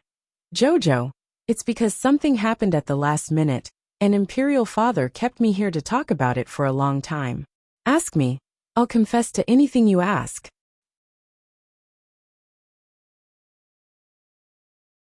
Chapter 3488. The man tilted his head and rubbed it against the top of her head. "Jojo, I won't hide anything from you. Ask me anything you want to know. Last night, because of that Sue something, you stayed out all night and didn't come back at all." This was unbearable. Xiao Mu's small face was taut as she roared at him in anger out of humiliation. Emolien blinked his eyes and immediately understood. His wifey was probably angry because of this unlined garment. because he didn't come back at night. His little wife mistakenly thought that he had delayed coming back to sleep because of the soothing. He hurriedly shook his head and raised a hand above his head as he swore. I swear, Jojo, I didn't stay out all night because of her. Then Kaishio said that you went to pick her up? Yes. Emolien didn't dare to hide anything at this time, and hurriedly soothed his little wife's anger. He nodded and said, It's true that I helped pick her up, but after I came back, I stayed in the palace and was kept in the study by Imperial Father. Kaishio. Prince Emo turned around and roared as usual. Kaishio, this girl, how did she pass on the message? Look at how angry his wife was. Then he realized, this wasn't the Eastern Palace at all. This was Paradise Planet. Where did Kaishio come from? Don't you dare yell at Kaishio. The little fellow slapped his hand away in annoyance, her almond eyes bulging. What's the matter? Your father still wants to keep you for the night. What's there to discuss? Emolien didn't dare to laugh, but the little wife in front of him was fuming and trying hard to maintain her stoic expression. She was really a little adorable. This husband swears. I really stayed in the palace. Emolien hurriedly explained. Stubborn Chao, Wu Xiaoyin, Imperial Censor Wang, and the other court officials are also in the discussion. I can call them all over. Arbor snorted, the little flame in her heart subsiding a few inches. What happened? Your father is really unreliable. She had just returned to the Eastern Palace, and yet another trouble had come. It was as if he was the only one in the world who could do the job. Wouldn't Lien die of exhaustion? Initially, he thought that the emperor was a reliable person, but from the looks of it, he was no different from old Wang of the Emo kingdom. Both of them liked to enslave their sons. Emolien heaved a sigh of relief when he saw that his wife's anger had subsided. He hugged her tightly and lowered his head to kiss her. Wife, you don't know how annoying our father is. When something happened in Greyfield Village, the first person he thought of was me. He also asked me to go to the village to settle some matters. He said that he wants me to leave tomorrow. What? Xiaomu roared, unable to remain calm. Her Lien had just returned to the capital. Why did he have to go out on a mission again? I already said that I don't want to go, but my father kept glaring at me, as if he expected better from me. He even nagged all day long, saying that a man should aspire to travel far, and not follow his wife around and fool around with you all day long. I'm not fooling around. My Jojo isn't fooling around at all. The two spoke at the same time, then looked at each other. Arbor finally couldn't hold back her laughter. She turned her little head and snorted softly. Emolien saw that his little wife was finally smiling. He quickly reached out to pull her over, and sat down on the bamboo stool beside him. Jojo, there was a large-scale zombie attack in Greyfield Village. It happened a few days ago, and it's quite serious. Chapter 3489. The day after tomorrow, I'll really go to Graping Village. I'll go too. Our wedding date is set for the 6th of June. It's less than a month away. Emolien rubbed her head gloomily. You have to stay. You have to prepare the wedding dress and jewelry as soon as possible. Also, the Ministry of Rites will often bring over some things that need to be added for you to look over. Arbor frowned. Thinking that this was indeed the case, she couldn't help but nod slightly. All right then. Thinking that Jojo's Lotus was going to leave Dragon Flame City for a while, the little fellow's mood instantly turned sour. However, the matter of the corpse puppet could not be delayed. She did not continue to obstruct him, but her eyes were a little listless. Whenever Emolien spoke, she would somewhat ignore him. Emolien couldn't help but find it amusing. Then, he pulled her into his arms and said softly, Jojo, you have to think of me. Do you know, when I think of leaving the capital the day after tomorrow, and being separated from you for a period of time, I feel especially bad. Arbor didn't say anything. She just glanced at him listlessly. But don't worry. I'll definitely rush back by June at the latest. Definitely. Arbor turned her head and raised her hand to wrap around his neck. She asked in a muffled voice. So from midnight until morning last night, you've been in the study discussing this matter with the courtiers? About the corpse puppet in Graping Village? Emolien nodded. Arbor immediately reached out to cover his eyes. You didn't sleep the whole night. Emolienne smiled slightly and gently pulled her little hand down. He gazed deeply at her, as if wanting to imprint her exquisite features in the depths of his heart. Jojo, nothing is more important than you. You have to stay here well. You have to make me feel at ease, okay? Arbor glanced at him and said in a muffled voice, "What can happen to me? You, on the other hand, have gone to such a dangerous place. Don't mess around in everything. I'll make more elixirs for you tomorrow. Bring them along." "All right. Is the news from Greyfield Village reliable?" Arbor suddenly asked. Emolienne nodded. "Reliable. The news was brought back by that alchemist. She came from Greyfield Village. Since that place was surrounded by a large number of zombies, how did she get to the capital safely?" Arbor asked suspiciously. "Didn't you say that she was surrounded by bandits at Shirley Slope?" Arbor snorted. If they could break out of the encirclement of a large group of zombies, how could a few hundred bandits be a problem for them? Yes, this matter is also quite suspicious. Emolienne also nodded, but she couldn't help but complain in her heart. "But I've already sent people to investigate. I won't be able to receive any news in a short period of time." Emolienne looked at her and smiled. Jojo is right. An expert alchemist who came out of a nest of zombies doesn't look like someone who would be surrounded by bandits. "So they were luring you over yesterday?" Arbor said coldly. "Yesterday? Didn't that Zhong Liping go to pick up that alchemist? Why did he encounter bandits at Shirley Slope?" "The bandits at Shirley Slope were there. They didn't rob us when they saw our carriage pass by. Oh, when they saw us pass by, they suddenly jumped out to surround us and rob us? Moreover, Zhong Liping brought a few hundred people yesterday. They couldn't even take down a small bandit nest, so why did they have to call you over?"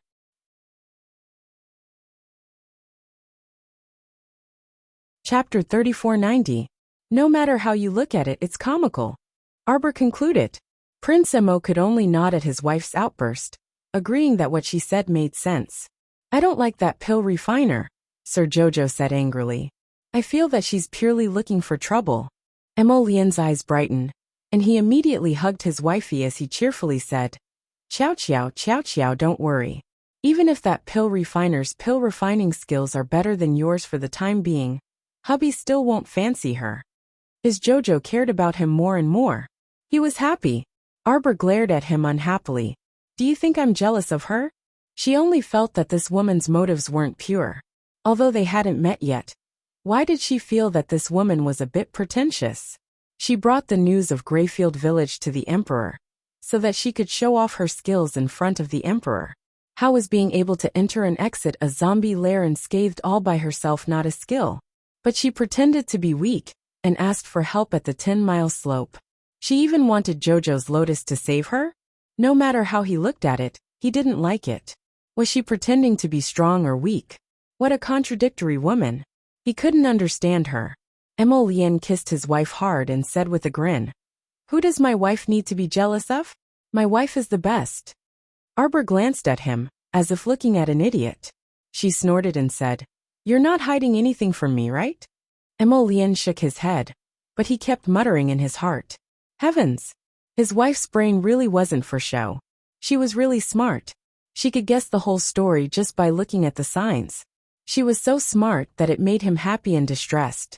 Actually, when Emolienne arrived at the 10-mile slope, he knew at first glance that the pill refiner had teamed up with Zhong Liping to scheme against him. With their abilities, it was impossible for them to be trapped by a mere 100 bandits in a place like the 10-mile slope. She was only putting on such an act to lure him into a trap and meet him first. How could the Crown Prince take the bait? Thinking that she was being pretentious, the Crown Prince immediately brought his men back to the palace. Therefore, other than this point, Emolienne didn't hide anything else from Qiao Qiao. He had indeed reached the 10-mile slope, but he immediately returned to the palace within 3 minutes. However, he was left in the study by the great emperor to discuss matters until dawn. "Wife, don't think so much in the future, okay? Hubby is here for everything." Emolienne stood up with her in his arms, and the two walked out of the bamboo building. At the same time, he came face to face with the Venerable Peach Blossom Immortal. The Venerable Peach Blossom Immortal, who was waving a small fan, immediately glared at Emolienne. He pointed at Emolien with his fan and shouted in a huff, "Xiao Xiao, why are you paying attention to him so quickly? I was still thinking about how to leave this brat hanging for half a day." Emolien instantly glared at him in annoyance. She pulled Jojo's little hand and said, "Jojo, don't listen to his slander." Arbor tugged at his little hand, but failed to pull it out of Emolien's grasp. He simply raised his hand and swiped at the air in front of him. In the halo of his demonic eyes, the scenery faded, and the scene at the Qiao residence's main entrance appeared. A gorgeously dressed woman walked out of the carriage with the help of someone. She raised her head and looked at the Qiao residence's lintel. A cold smile flashed across her eyes. Arbor looked at the figure in the halo. She looks a little familiar. Of course she looks familiar. My Jojo, on the day of your grandfather's birthday banquet, didn't you release a debt? There, it's that steward Lee from the pink house. She's here now.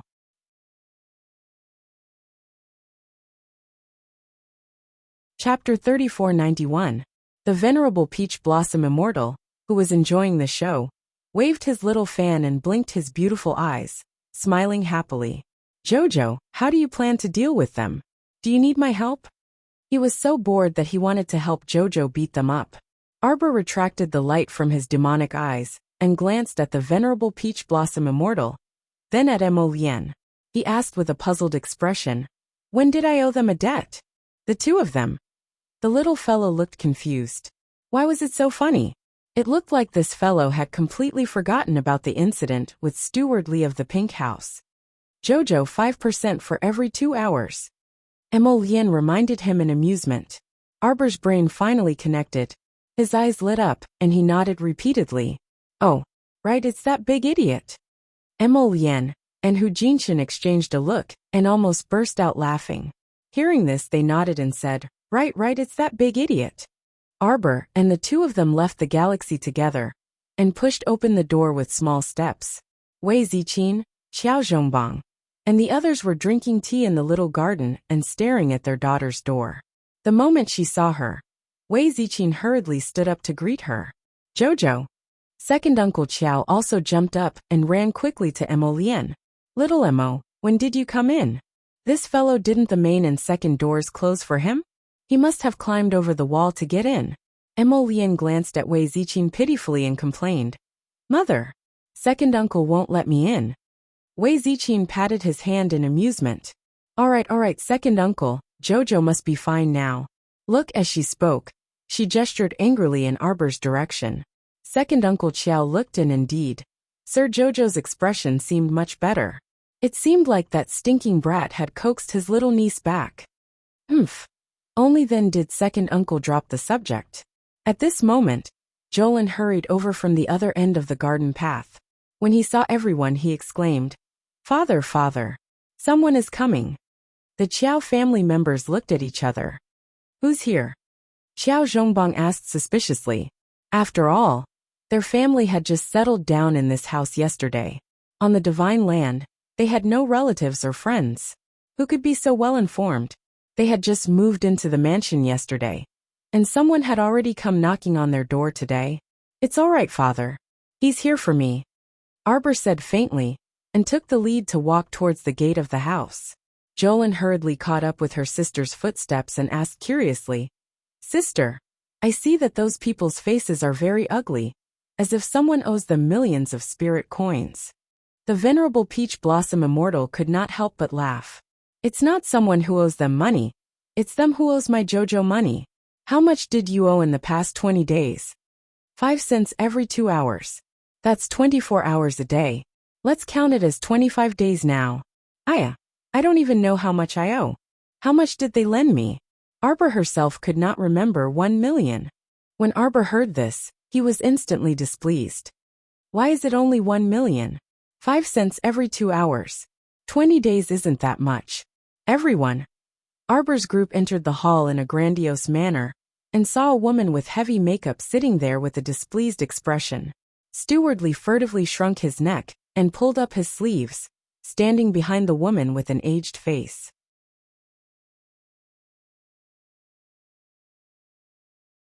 Chapter 3492.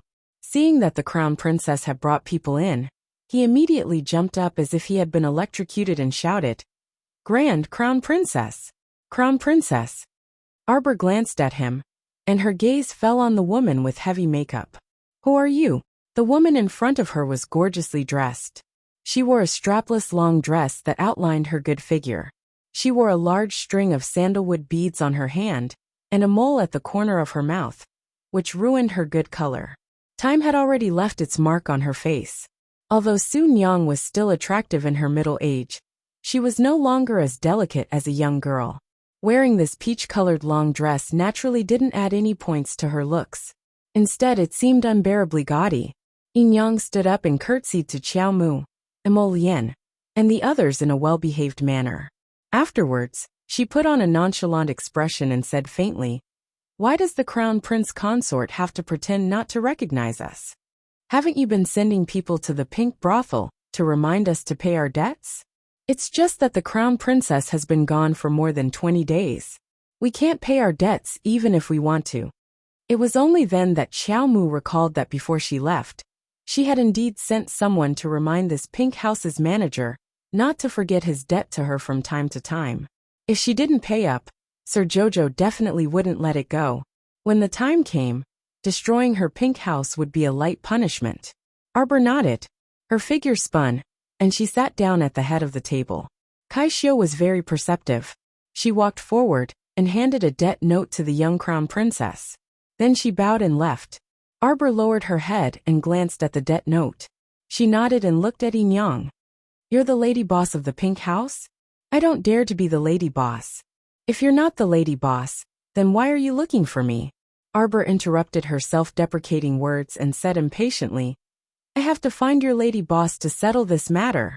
You small fries don't come looking for this crown princess to talk nonsense." Everyone was speechless. Yin Yang held her breath in her chest as the veins on her forehead throbbed. She hurriedly said, "Yes, I'm the lady boss of the pink house." "You're the lady boss, and you're saying that you don't dare to accept it?" the little crown princess said unhappily. "You're lying. This crown princess doesn't like to beat around the bush.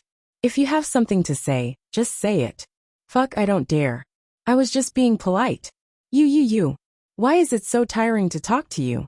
For the first time in her life, Yin Yang, who had always been smooth and sly, had been angered by a little girl. Everyone could not help but look at her sympathetically, feeling that she was a little pitiful.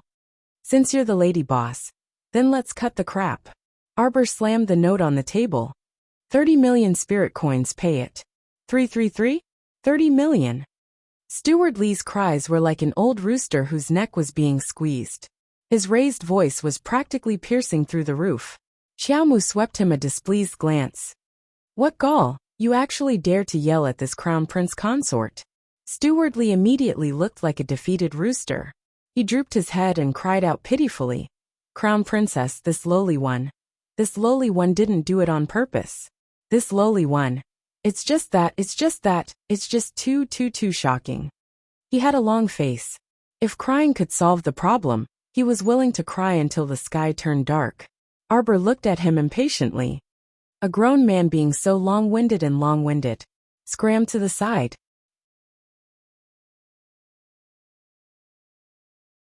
Chapter 3493. Don't you see that this crown princess is talking to your lady boss?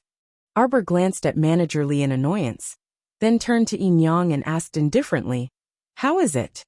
You should know that the time it takes for an incense stick to burn has already passed when I was talking to you.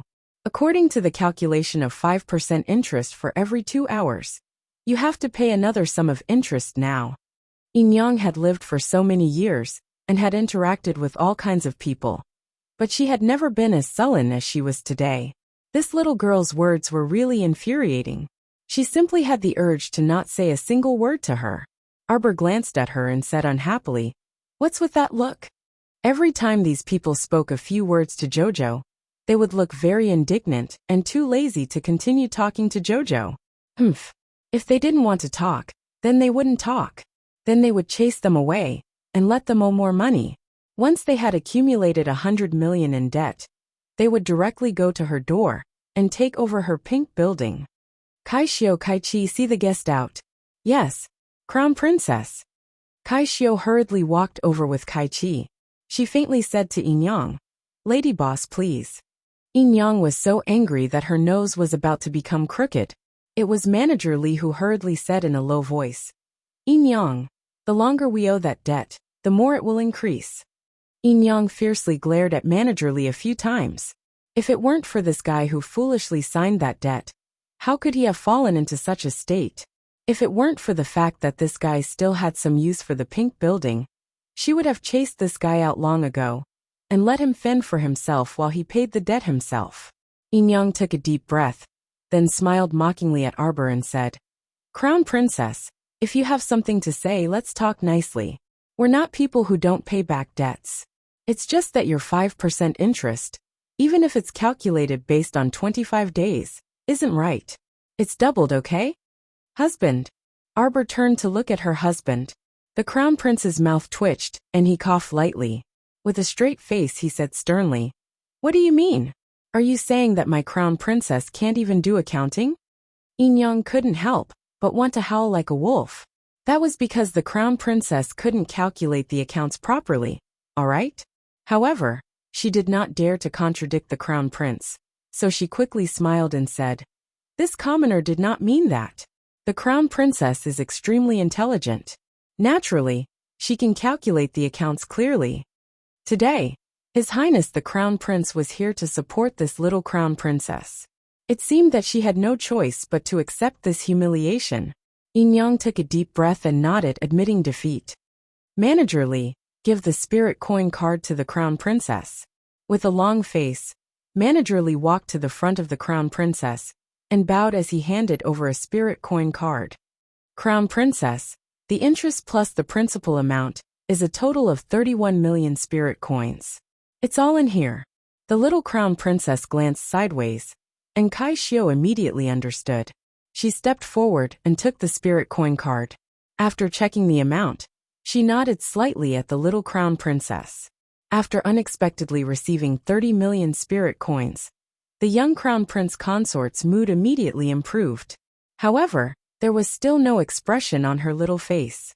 She faintly glanced at Yin Yang and said coldly, "Give me the list of Hua clan's debts." Yin Yang was stunned, and her eyes could not help but reveal anger. "Crown Princess, this is too unkind of you. That 30 million was already equivalent to daylight robbery."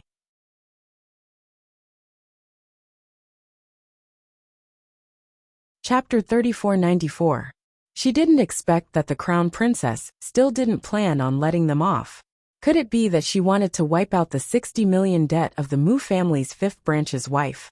Huane, how could there be such a good thing in this world?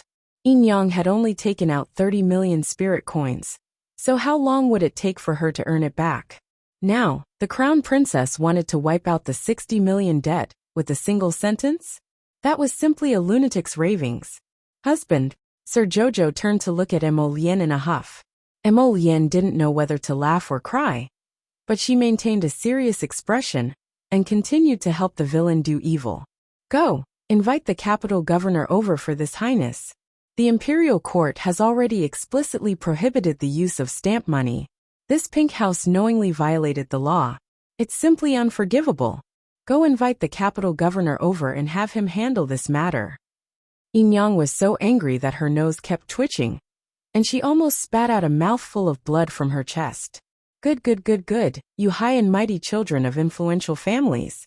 Right and wrong, black and white, you can twist things back and forth, but this is how you humiliate people.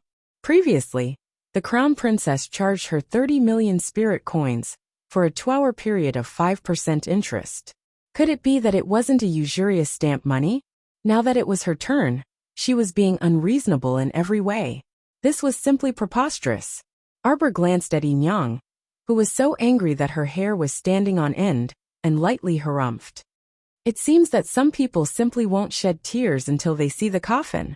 Emo Lien nodded and gave Huifeng, who was standing on the side, a look. Huifeng immediately cupped his hands in acknowledgement and turned to walk out the door. "Wait!" Yin Yang hastily stood up and shouted. Wait!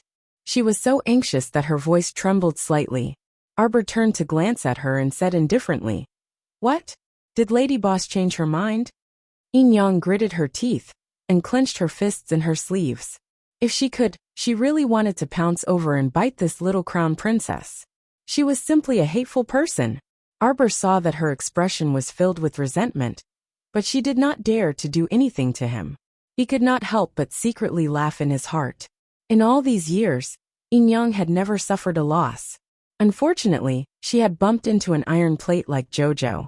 She was in for it. Yin Yang took a deep breath and forced a smile. However, the smile on her face was even uglier than crying. Managerly, Yin Yang called out. The cold sweat on Steward Lee's forehead almost dripped down. He hurriedly stepped forward and bowed slightly. Yin Yang, find the note of the fifth wife's debt. Manager Lee immediately cried out with a long face. But Yin Yang, the fifth madam owes us more than 60 million spirit coins. This debt isn't a small amount. The mistress of the fifth branch has paid more than 20 million spirit coins, right? Arbor's expression was indifferent as he said, if that's the case then fine. Husband, let's call stubborn Chow over and let him settle this case. Yin Yang inwardly gnashed her teeth. The common people did not fight with the rich, and the rich did not fight with the officials. This had been the case since ancient times. She naturally knew that if the capital magistrate was really invited, with the attitude of this black-hearted couple in front of her, they would probably urge the capital magistrate to convict her of a felony. At that time, not to mention that 60 million spirit coins would disappear without a trace. Even the pink brothel that she had been operating for many years would probably be lost. Although the pink brothel was merely one of her businesses in the entire Jade Tripod City, it was still one of her businesses.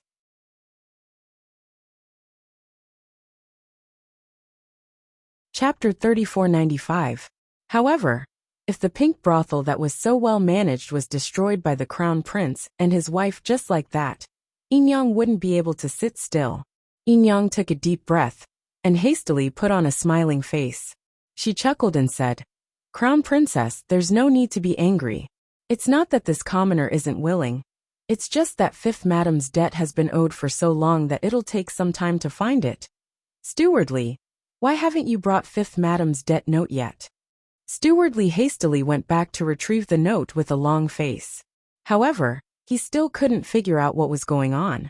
He clearly came today to find the Crown Princess to properly reason with her. So how did he end up with Madame Hua's 60 million yuan debt? It was simply inexplicable.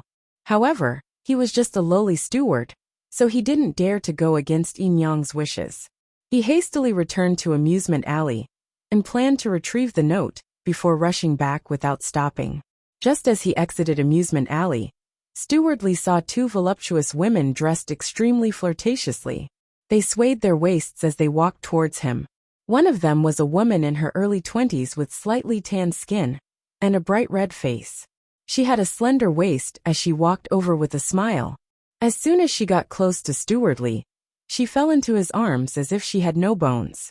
She even let out a coquettish voice that gave people goosebumps. Steward Lee, where are you planning to go in such a hurry? Seeing that it was this coquettish woman, Steward Lee revealed his two yellow front teeth and smiled. He casually pinched the woman's body with a moderate amount of force.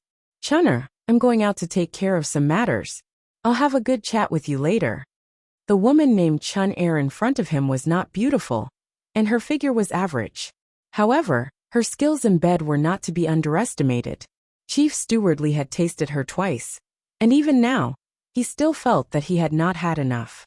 However, he was in a hurry to deal with Yin Yang's matter, so he didn't tease the woman. Big Sister Chunner, look at how hurried Steward Lee is. Where is he going? Xiao Yingchun coldly watched Steward Lee leave in a hurry, and a mocking smile appeared on her lips. She had heard that today, Chief Steward Lee accompanied Yin Yang to look for the young crown princess to repay her debt. He must have suffered a bellyful of anger from the crown prince consort at that time. She might have a chance to take advantage of it. When she thought of this, a venomous glint flitted across Xiao Yingchun's eyes. Arbor, you have harmed me to this extent. It would be impolite not to reciprocate. Chief Steward Lee took the debt note and returned to the Chiao family. He saw the Chiao family members leisurely sipping tea in the living room, chatting and laughing. They didn't care at all about Yin Yang. who was sitting on the side with a face as dark as the bottom of a pot.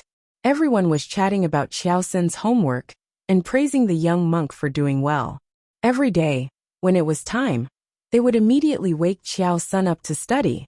It was as if the time had been set. Seeing that Manager Li had returned, Arbor looked at him with a faint smile, nodded and said, "Give it to me." Chief Steward Li turned around and glanced at Yin Yang. Yin Yang gritted her teeth and nodded heavily. Only then did Chief Steward Li step forward and respectfully hand the debt note to the young crown princess. "Chief Steward Li, I see that you're sweating profusely. You must have been in a hurry on the way back, right? Kai Xiao, pour a cup of tea for Chief Steward Li. Oh right, don't forget about the lady boss as well." "Yes." Kai Xiao covered her mouth and snickered. She turned around and poured a cup of tea for Chief Steward Li before holding it in front of him. Chief Steward Li stiffened his neck and received the tea with trembling hands.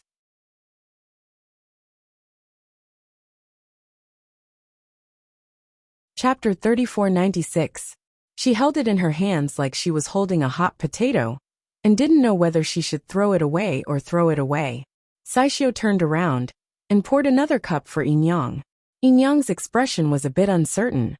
She looked at the tea on the table and didn't know how to react for a moment. "What? This is this tea bestowed by this crown princess. You dare to not give me face? Are you looking down on this crown princess?" Yin Yang gritted her teeth and gripped the teacup with trembling fingers.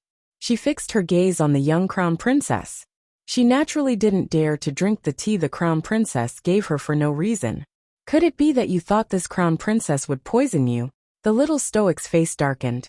Yin Yang and Steward Li both felt a piercing chill rush straight at their faces. Was the crown princess angry? Yin Yang smiled embarrassedly and suddenly said softly, "Crown princess, please don't be angry. We didn't mean it that way." "Then why aren't you drinking?" Arbor stared at those two with a threatening gaze, his gaze containing faint contempt. Yin Yang clenched her fists and exhaled deeply. She abruptly picked up the teacup and, as if she used all the strength in her body, was forced to take a big gulp. Yin Yang placed the teacup heavily on the table and stood up with a smile. "Since this matter is over, this commoner will not disturb you any further, and will take her leave now." The young crown princess glanced at her indifferently and then nodded. "MHM." Yin Yang instantly sighed in relief. She originally thought that the crown princess would find an excuse to make things difficult for her and Steward Li. Seeing that Yin Yang drank that cup of tea, Steward Li also hurriedly downed it. He then stood up with an embarrassed smile and bowed to His Highness the Crown Prince before hastily chasing after Yin Yang. When the two people exited the Qiao estate, they realized that their backs were drenched in cold sweat. The master and servant pair looked at each other. Steward Li pulled a long face and asked bitterly, "Yin Yang, what should we do? Is there any problem with the tea we drank?" Yin Yang sneered and shook her head. "I know a little about medicine. Don't you trust me?" Only then did Steward Li nod his head.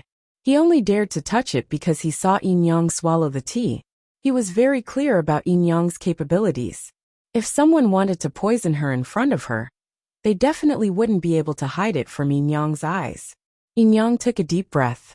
She seemed to be suppressing a trace of anger in her chest as she said coldly, "Go back." Today's events were truly too depressing.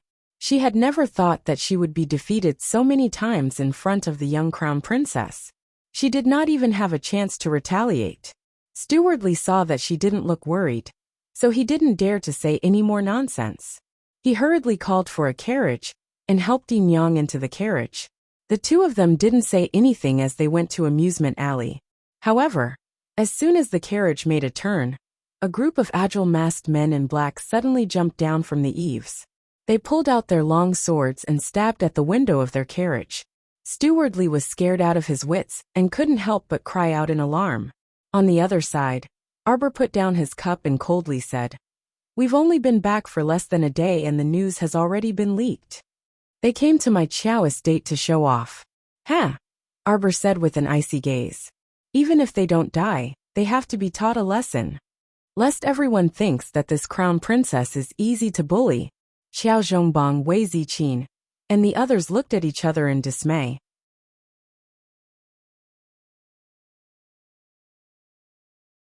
Chapter 3497.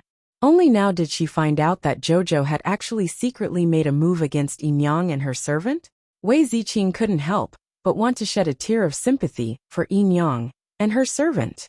Not only did they come to give away money, but they were also turned against by Jojo and had to pay back a huge debt. They thought that this matter was over, but it turned out that it wasn't.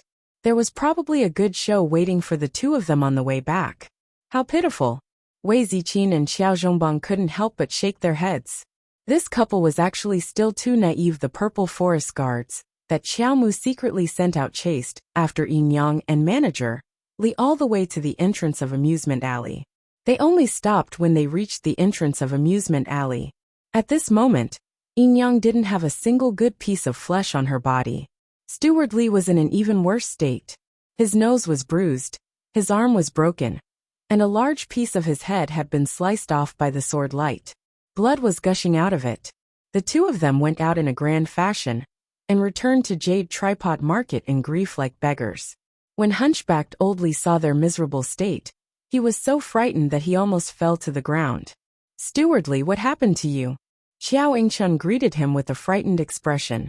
Just as she was about to reach out to support Steward Li, he rudely pushed her away. Steward Li's entire body was in unbearable pain, so how could he still think about romantic matters? When he saw Xiao Yingchun grumbling, he couldn't help but snort angrily. "Why are you still here? Hurry back to the pink house. Don't wander around all day if you have nothing to do."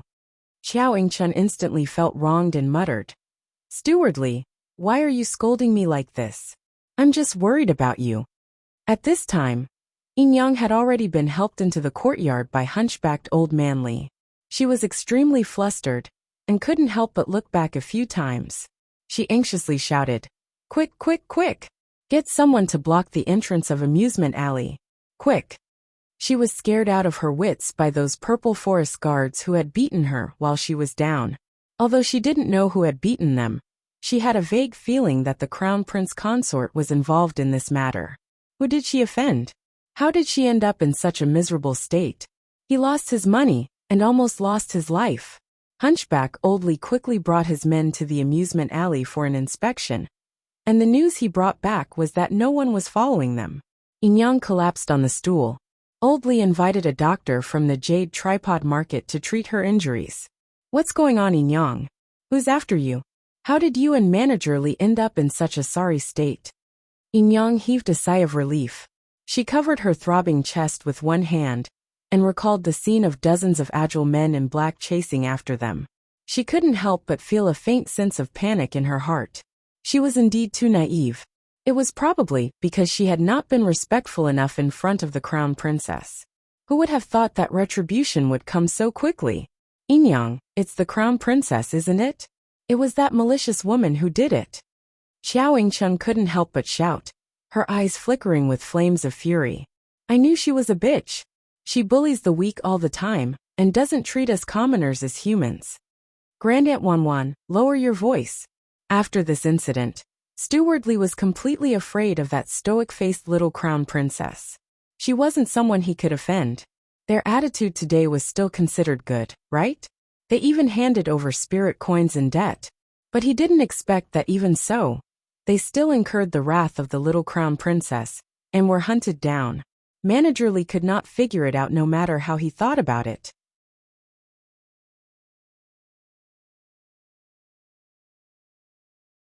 Chapter 3498.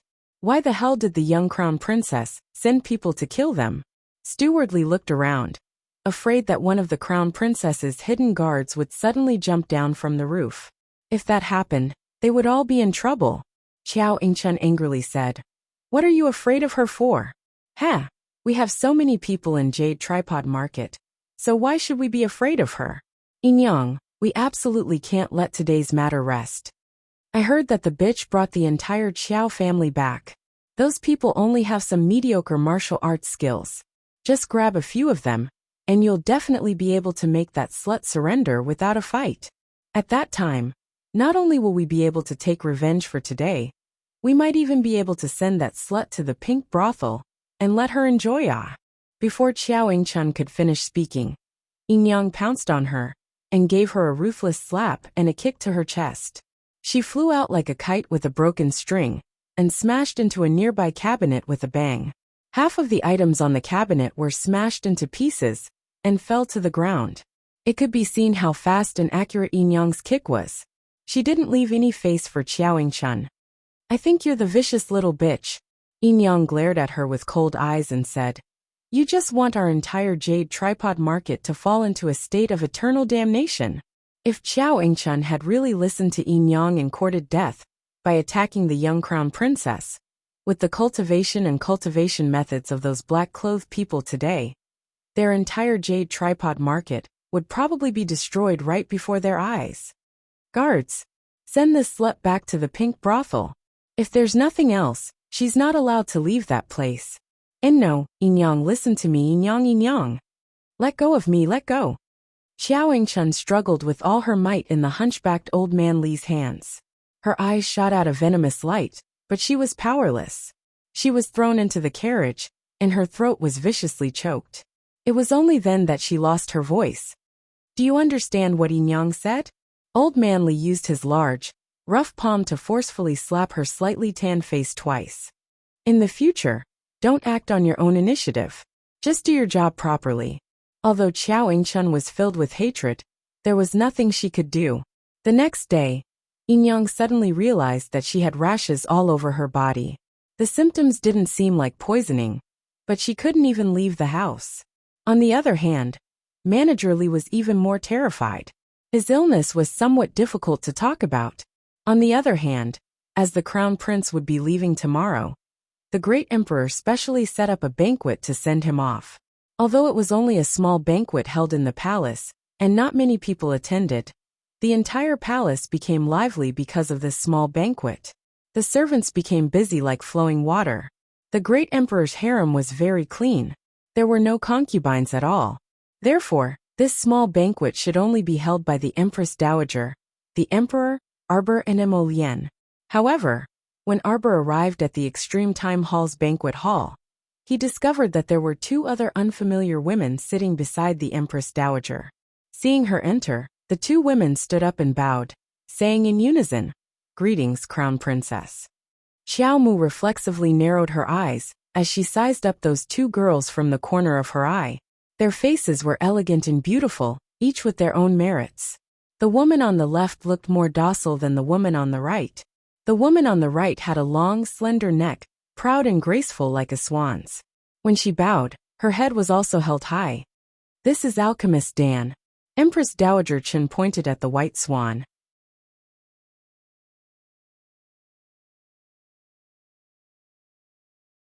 Chapter 3499. After speaking, he pointed to the gentle woman on the left who was bowing and said faintly, "This is Princess Yin of Wuxia country. She has been in the palace for a long time, but the crown princess has been busy and has never met her." Arbor raised her eyebrows. "Wuxia country's Princess Yin? Wasn't that the woman that the old woman wanted to give to imperial father to be Emolian's stepmother?" She sized her up a few times and saw that Princess Yin nodded slightly and gave her a faint smile. Her appearance was very beautiful, and her temperament didn't seem like its tsundere. However, when she thought that this woman wanted to steal the position of Emolian's mother, she felt a little uncomfortable. Her gaze towards Princess Yin gradually turned cold. She had never met her mother-in-law.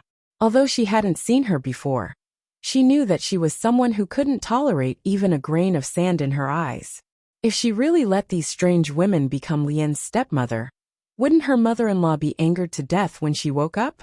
No, definitely not.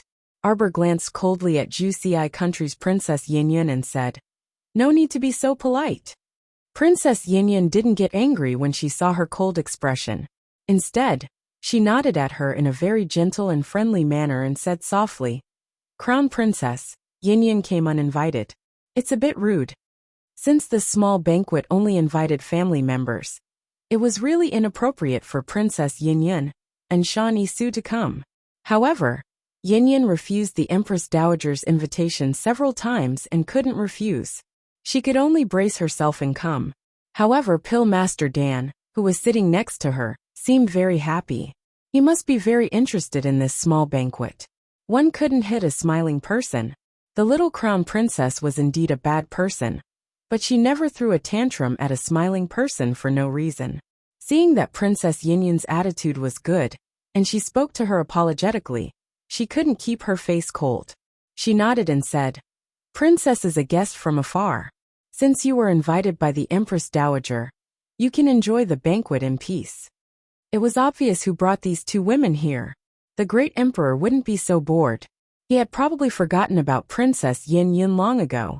Empress Dowager Chen's heart was in a mess, and she broke out in a cold sweat. She thought that the little crown princess would definitely fly into a rage when she saw the two extra people in the hall. At that time, she could take the opportunity to go to the emperor and say that the little crown princess was too domineering and unruly. She really needed to hire a nanny to teach her well, so that she would not embarrass the royal family in the future. Unexpectedly, the little crown princess seemed to be a completely different person today. Not only did she not flare up at all, but her etiquette and rules were also very proper. He really couldn't see through this person. Thinking of that day when the little crown princess looked at her coldly like a ghost and threatened her word for word, Empress Dowager Chen's heart tightened, and her hand holding the fan tightened. Although this little girl was young, she was definitely a ruthless character. Just as Qiao Mu was led to sit down at the round table, someone came over to announce with a grin that the Prince of Zheng, Mo Shikong, had come with the Princess Consort of Zheng. Arbor frowned slightly. The Prince of Zheng's family had been very quiet recently, as if they were invisible.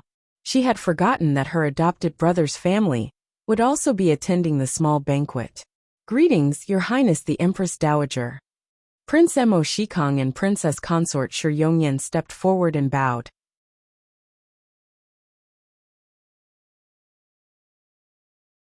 Chapter 3500. Hence, Xiao Mu's gaze landed on that vassal consort Zheng, and she gazed at her meaningfully.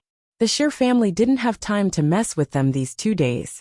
After the crown prince left the capital, and she was free, she would definitely come to their family's second miss to give a grand gift. Shi Yongyan bowed her head slightly in greeting. Suddenly, she felt a slight chill on her neck. She subconsciously raised her head and met Arbor's cold eyes. For some reason, Shi Yongyan's body trembled slightly. There was a kind of panic that spread from the bottom of her heart. The little crown princess's gaze was as cold as water. It was bone-chilling, frightening people to the point that they didn't dare to take a second look. What was going on? Shi Yongyan couldn't help but feel a burst of fear. A chill ran up from the soles of her feet. Her strange behavior immediately attracted the attention of Mo Shikong, who was beside her. Mo Shikong quickly reached out to hold her hand, and passed on a faint trace of power to her. His eyes were unreservedly sharp as he coldly turned to Arbor's direction.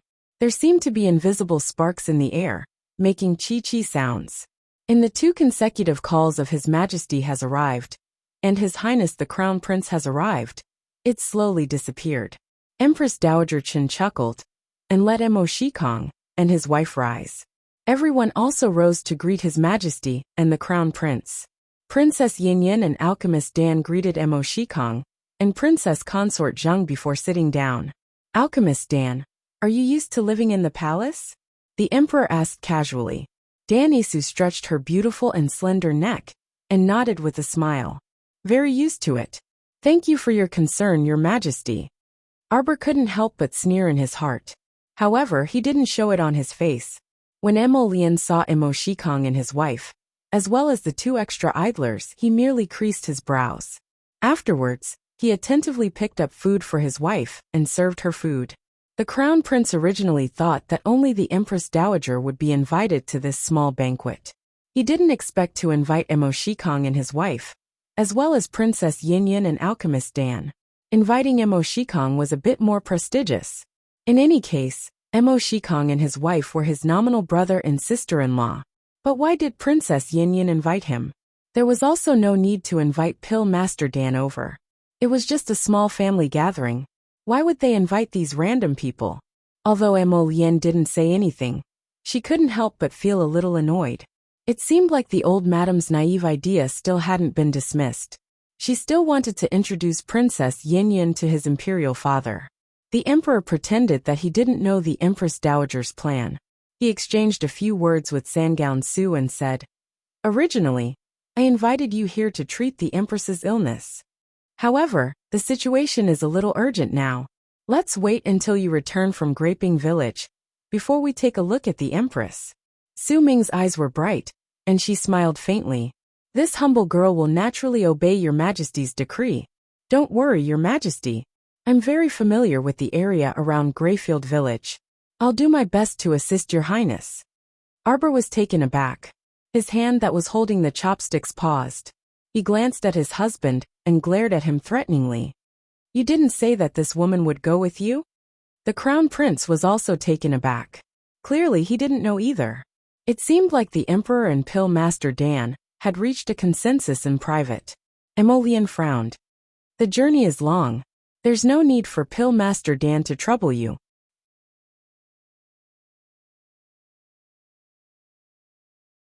Chapter 3501. Single-clothed Su didn't seem to understand the Crown Prince's tactful refusal at all. She turned to look at the Crown Prince with sparkling eyes and said with a faint smile, "Susu is very touched that Your Highness the Crown Prince sympathizes with Susu, but Your Highness doesn't need to worry about Susu. Since Susu was able to crawl out of that zombie nest, she naturally has a way to bring Your Highness group inside stealthily." Haha, she kept saying Susu. It looked like she was very familiar with the Crown Prince. The young Crown Prince consort glanced at her, a hint of indifference in her eyes. Truly a self-righteous fellow. She would just sit on the side and watch how her husband slapped her in the face. Emolian creased his brows and coldly swept her a glance. He turned to say to the Emperor, "I'm not used to bringing women with me in the army." Single-clothed Su's faint smile froze. The Emperor also couldn't help but be taken aback. He then advised his child, "Alchemist Shan is at least familiar with the environment there, and her pill refinement skills are miraculous. If you bring her along, you'll get twice the result with half the effort, and father will also be at ease." Emolian shook his head. "No need. It's inconvenient for a woman like her to follow the army." As a result, single-clothed Su's smile completely froze on her face.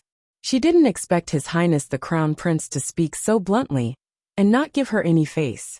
She was a divine rank alchemist renowned in the 3 provinces after all. When had she ever suffered this kind of disrespect? Single-clothed Su didn't show any dissatisfaction on her face. She merely froze for a moment before smiling again and saying, "Since Your Highness the Crown Prince insists that you don't need Susu to follow, then Susu won't join in the fun." "How can that be?" The Queen Dowager hastily pulled her hand and advised, "The journey to Greyfield Village is long and fraught with danger. If there isn't an outstanding alchemist in the army, how can the Crown Prince's safety be guaranteed? There are alchemists and apothecaries in the army, so there's no need for the Queen Dowager to worry." Emolian icily interrupted the elderly lady's words and picked up a bamboo shoot for his wifey. The little stoic was expressionless, as if their words didn't match her at all. She only ate 2 mouthfuls of the food the Crown Prince gave her. Her small mouth moved, but she didn't feel like responding to them. The Emperor was baffled, and he reflexively turned to look at the little stoic. However, he was amused by her nonchalant attitude. "Crown Princess, what do you think?" The Emperor couldn't bear to see his daughter-in-law idling on the side. Hearing this, Empress Dowager Chen turned to look at Arbor and said calmly, "The Crown Princess is a sensible person. She should know how to persuade the Crown Prince." Arbor glanced at her, put down his chopsticks, wiped his mouth and said expressionlessly, "I'll listen to my husband. If my husband feels that it's not appropriate to bring a woman into the army, then don't bring her." Emolian curled his lips. "Emperor, you don't look like someone who's easy to talk to. Listen to everything your husband says? Why don't I see you being so virtuous and sensible usually?" Emperor couldn't help but want to bicker with this daughter-in-law. After thinking about it, he restrained himself. As a father, he couldn't lower himself to a child's level. "Calm down. Calm down." Empress Dowager Chen was also choked by the little Crown Princess, and she couldn't help but frown. "Crown Princess, it's the entire army's fortune to have Alchemist Dan accompany the army. With Alchemist Dan, I believe that the lives of the soldiers will be greatly guaranteed. No need." Emolian coldly rejected her. Everything in the army will be handled by the army physician. Chapter 3502. Empress Dowager Chen still wanted to say something, but the emperor waved his hand and said indifferently, "Since the crown prince doesn't want to take alchemist Dan with him, then so be it." Danny Su nodded understandingly. Empress Dowager Chen couldn't help but frown when she saw this. She really felt a bit stuffy in her heart. It could be said that the crown prince was a dragon and phoenix among men, but his heart was simply too honest. Look at this moment. There were so many people sitting here, but the crown prince only had eyes for the crown princess. As the crown prince, he busied himself around his wife all day long. Looking at how he served the dishes, it was clear that he usually did this at home. Empress Dowager Chen looked at Arbor with a sharper gaze, as if she was looking at a demon who would bring disaster to the country and the people. Her eyes were full of disapproval. Arbor was too lazy to pay attention to this old lady. Anyway, people who didn't like her no matter how they looked at her. She wouldn't live with this old lady in the future, so why should she be angry with her? She was too lazy to pay attention to her. She ignored the old lady, but the old lady didn't want to let her go. She wanted to find fault in everything. After a few bites, the old lady said indifferently, "King Zheng, I heard that you and the crown princess had some disagreements a few days ago? Is there such a thing?" Mo Shikong's fingers tightened slightly. He hid the trace of anger in his eyes and lowered his head in silence. Sitting next to him, Princess Consort Zheng, Shi Yongyan, hurriedly smiled and smoothed things over. "It's nothing. Thank you for your concern, Empress Dowager. Speaking of which, the crown princess is His Highness's sister-in-law. How can His Highness be at odds with her?" "Oh." The old Empress Dowager glanced sharply at Shi Yongyan, and then turned to look at Arbor. "I heard that the crown princess took care of King Jing's younger brother, Su Shihua, in the academy a few days ago? You seem to have heard a lot of things." Arbor sneered. His attitude was naturally not respectful at all. The Empress Dowager's eyes flashed with anger. She had long known that this girl was extremely disrespectful to her. At this time, seeing that she dared to mock her in front of the great emperor, she slammed the wine cup on the table with a bang.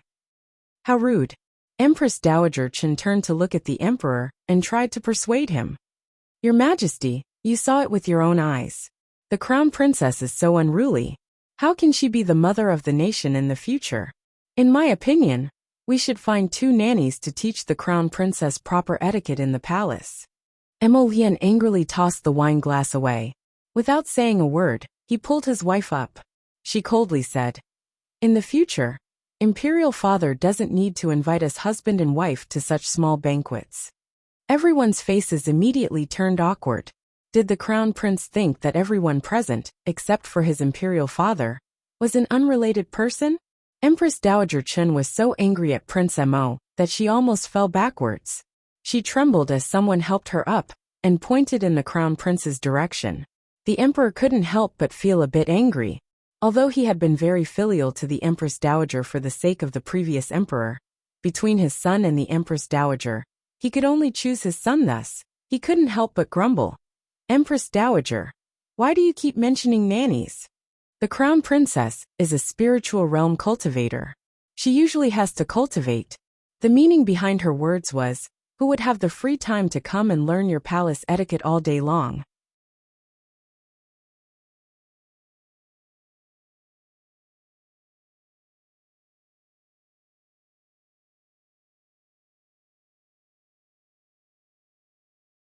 Chapter 3503.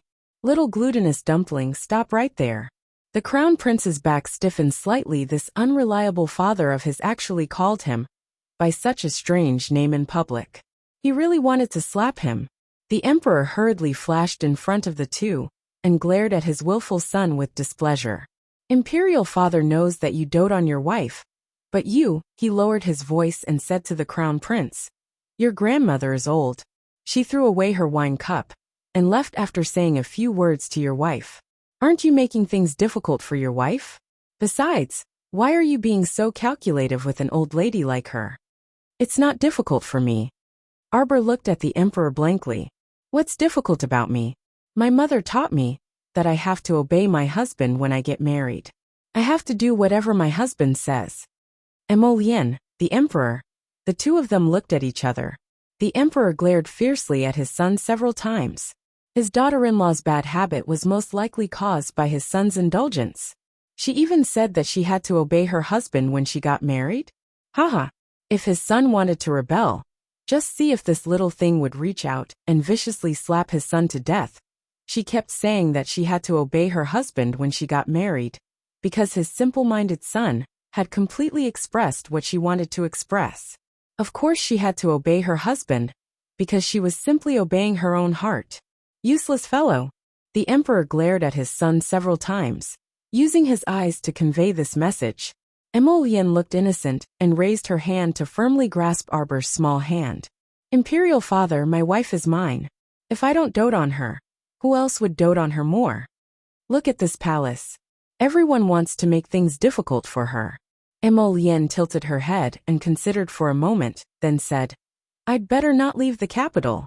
What if those blind people come to torment her again, after I leave the capital? What should I do then? My wife is so weak, helpless and pitiful. She'll be taken advantage of and wronged. The emperor rolled his eyes every time Emolian said something. When she said that she was weak, helpless, pitiful and wronged, the emperor's nostrils were about to spit fire. What a deceptive son. Your father really wants to ask you. Ever since the two of you returned to the divine land, when has your wife ever suffered any losses or grievances? I'm not going to Graping Village.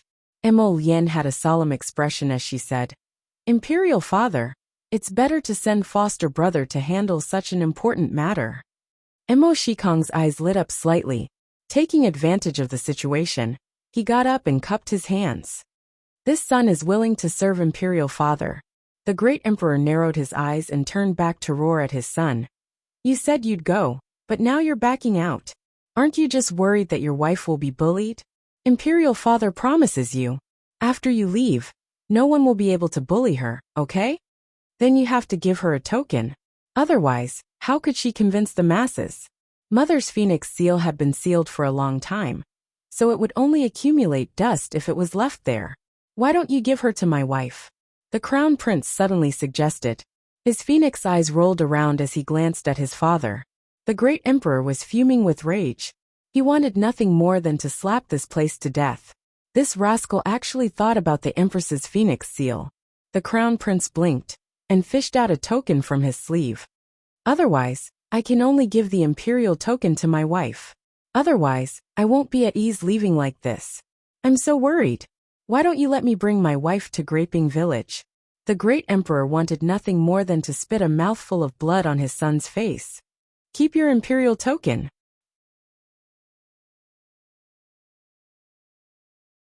Chapter 3504. The emperor's decree was no joke. It was the only decree that could mobilize millions of soldiers in the entire divine prefecture. This stinking brat was treating it like a child's play. He wanted to give it to his wife as a gift. Fuck, if it weren't for his precious son, he really wanted to slap this stinking brat to death.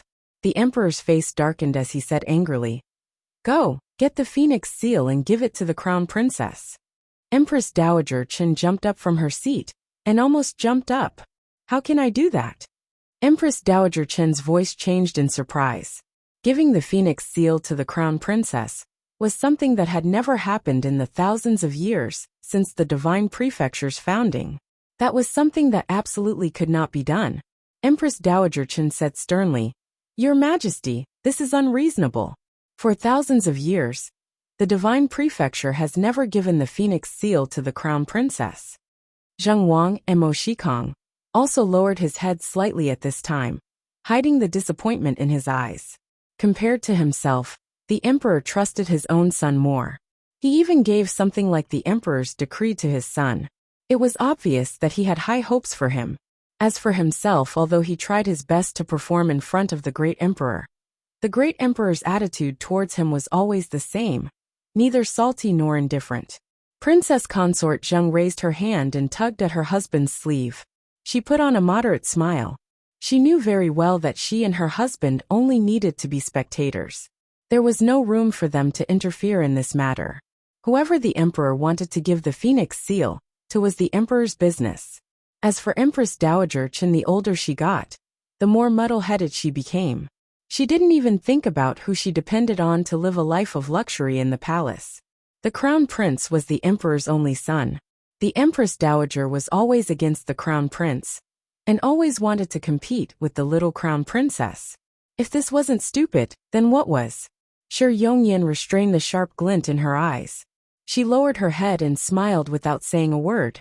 Empress Dowager Chen still refused to give up. Your Majesty, this is absolutely unacceptable. The crown prince and the crown princess are still not officially married. How can you give her the phoenix seal? Moreover, even if they were married, they couldn't hand over the phoenix seal, right? The phoenix seal was used to control the imperial harem. If the phoenix seal was given to the crown princess, wouldn't she, the Empress Dowager, be inferior to the little crown princess in the future? No, absolutely not. She was dead set against it.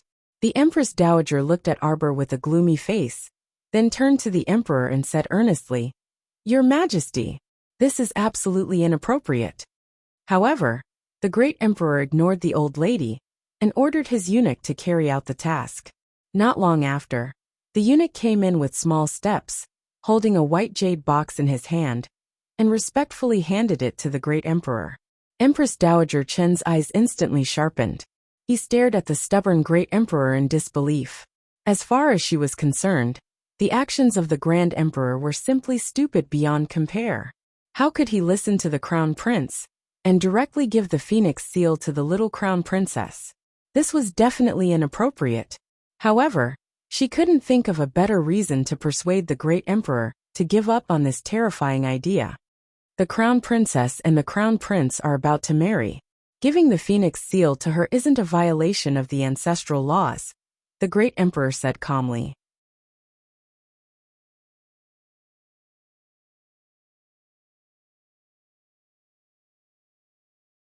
Chapter 3506. The young crown prince consort looked meaningfully at this woman and nodded lightly at her. Empress Dowager Chen adjusted her state of mind and smiled at the emperor. Princess Yin Yin came from afar. Your Majesty has been busy with official business and didn't see her much. This is the third time you've met, right? Princess Yin Yin had been standing obediently at the side. When she heard the Empress Dowager mention her, she had no choice but to raise her head. Her eyes were clear and gentle as she looked at the emperor. She smiled faintly and said, Yin Yin greets your Majesty. The emperor nodded slightly, but his eyes narrowed. It seemed that these people were quite concerned about his preferences.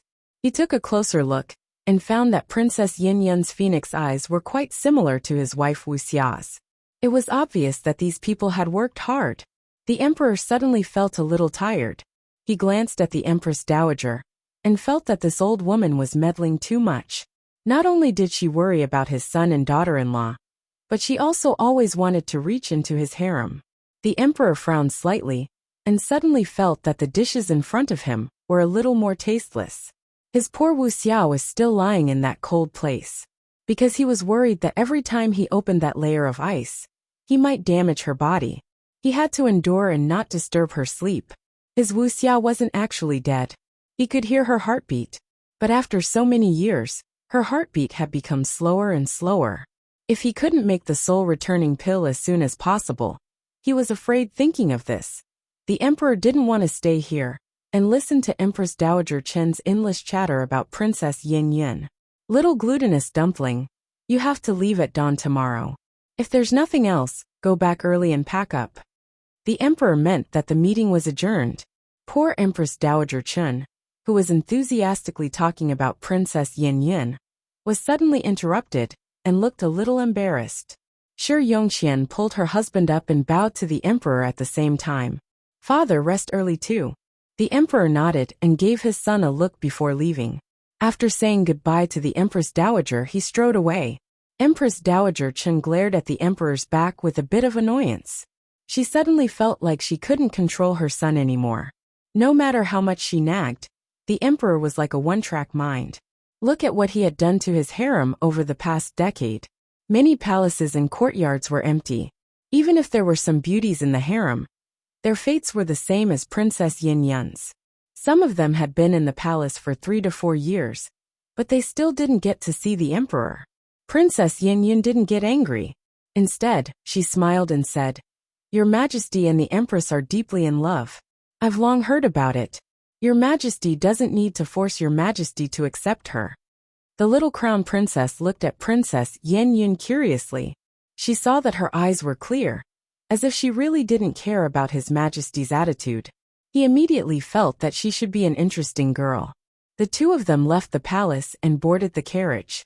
Starlight accompanied them all the way to the Eastern Palace. "Jojo, after your husband leaves, you must take good care of yourself." Emolian reached out and pulled her into his arms, gently brushing away a strand of hair from her temples. "You must make me feel at ease." Sir Jojo nodded vigorously. She raised her hand and wrapped it around his neck, whispering, "Come back early." "Okay." His phoenix eyes curved slightly. His thin lips pressed down and covered hers.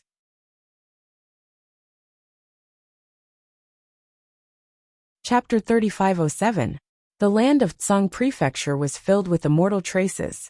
Looking down, one would see a meandering water vein slowly flowing across the land toward the Sea of Forgetfulness.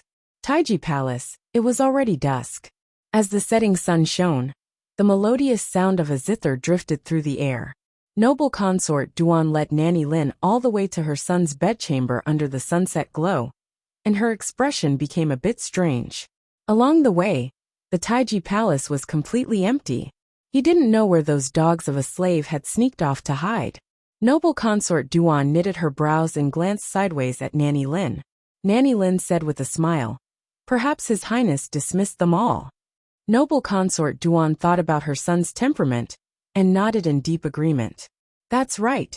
Her son never liked having too many people around him, and he didn't like having a group of servants disturbing him. According to his temperament, she was afraid that what Mother Lin said was true. Mother Lin reached out to push open the door and walked in with Noble consort Duan. Both of them revealed a trace of surprise. This bedchamber was also empty, without a single person in sight. Inside the spacious bedchamber, yellow silk gauze curtains that hung to the ground slowly fluttered in the wind. The long window was only half open, and there was a faint sandalwood fragrance burning inside. But Duan Yu was nowhere to be seen. Noble consort Duan and Nanny Lin searched around the spacious bedchamber, but didn't find him. The master and servant looked at each other, and their expressions simultaneously changed. A junior eunuch happened to poke his head out at the bedchamber's entrance. Just as he wanted to shrink back, he was berated by Nanny Lin, who was by Noble consort Duan's side. "Xiaokazi, what are you doing sneaking around?" Nanny Lin shouted angrily. That junior eunuch called Xiaokazi jumped in fright and hastily ran in with his neck shrunk. He quickly saluted. "Greetings, noble consort." "Where is His Highness?" Noble consort Duan asked angrily with a sullen expression. "Good. You bunch of wicked servants. You actually dare to make things difficult for His Highness? There isn't even a single servant to serve in this enormous Taiji Palace? You guys are also hemming and hawing about where His Highness went. What exactly are you doing?" Nanny Lin coldly reprimanded.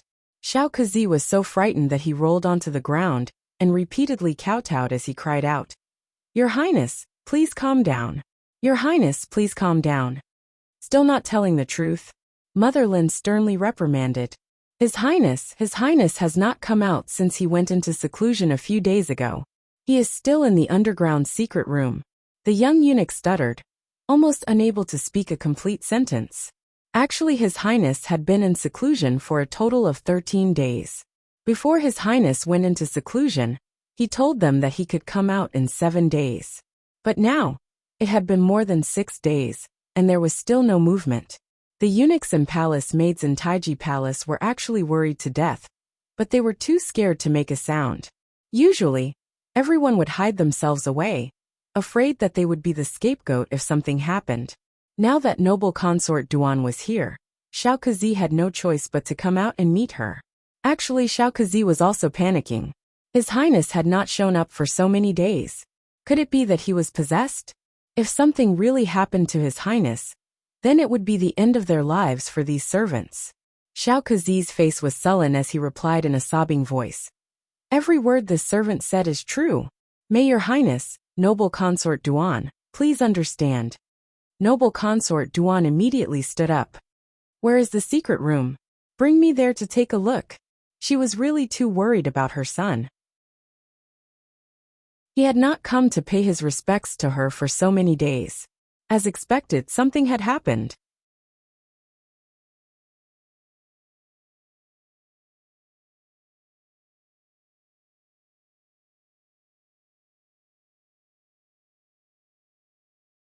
Thank you from the bottom of my heart for being a part of this adventure.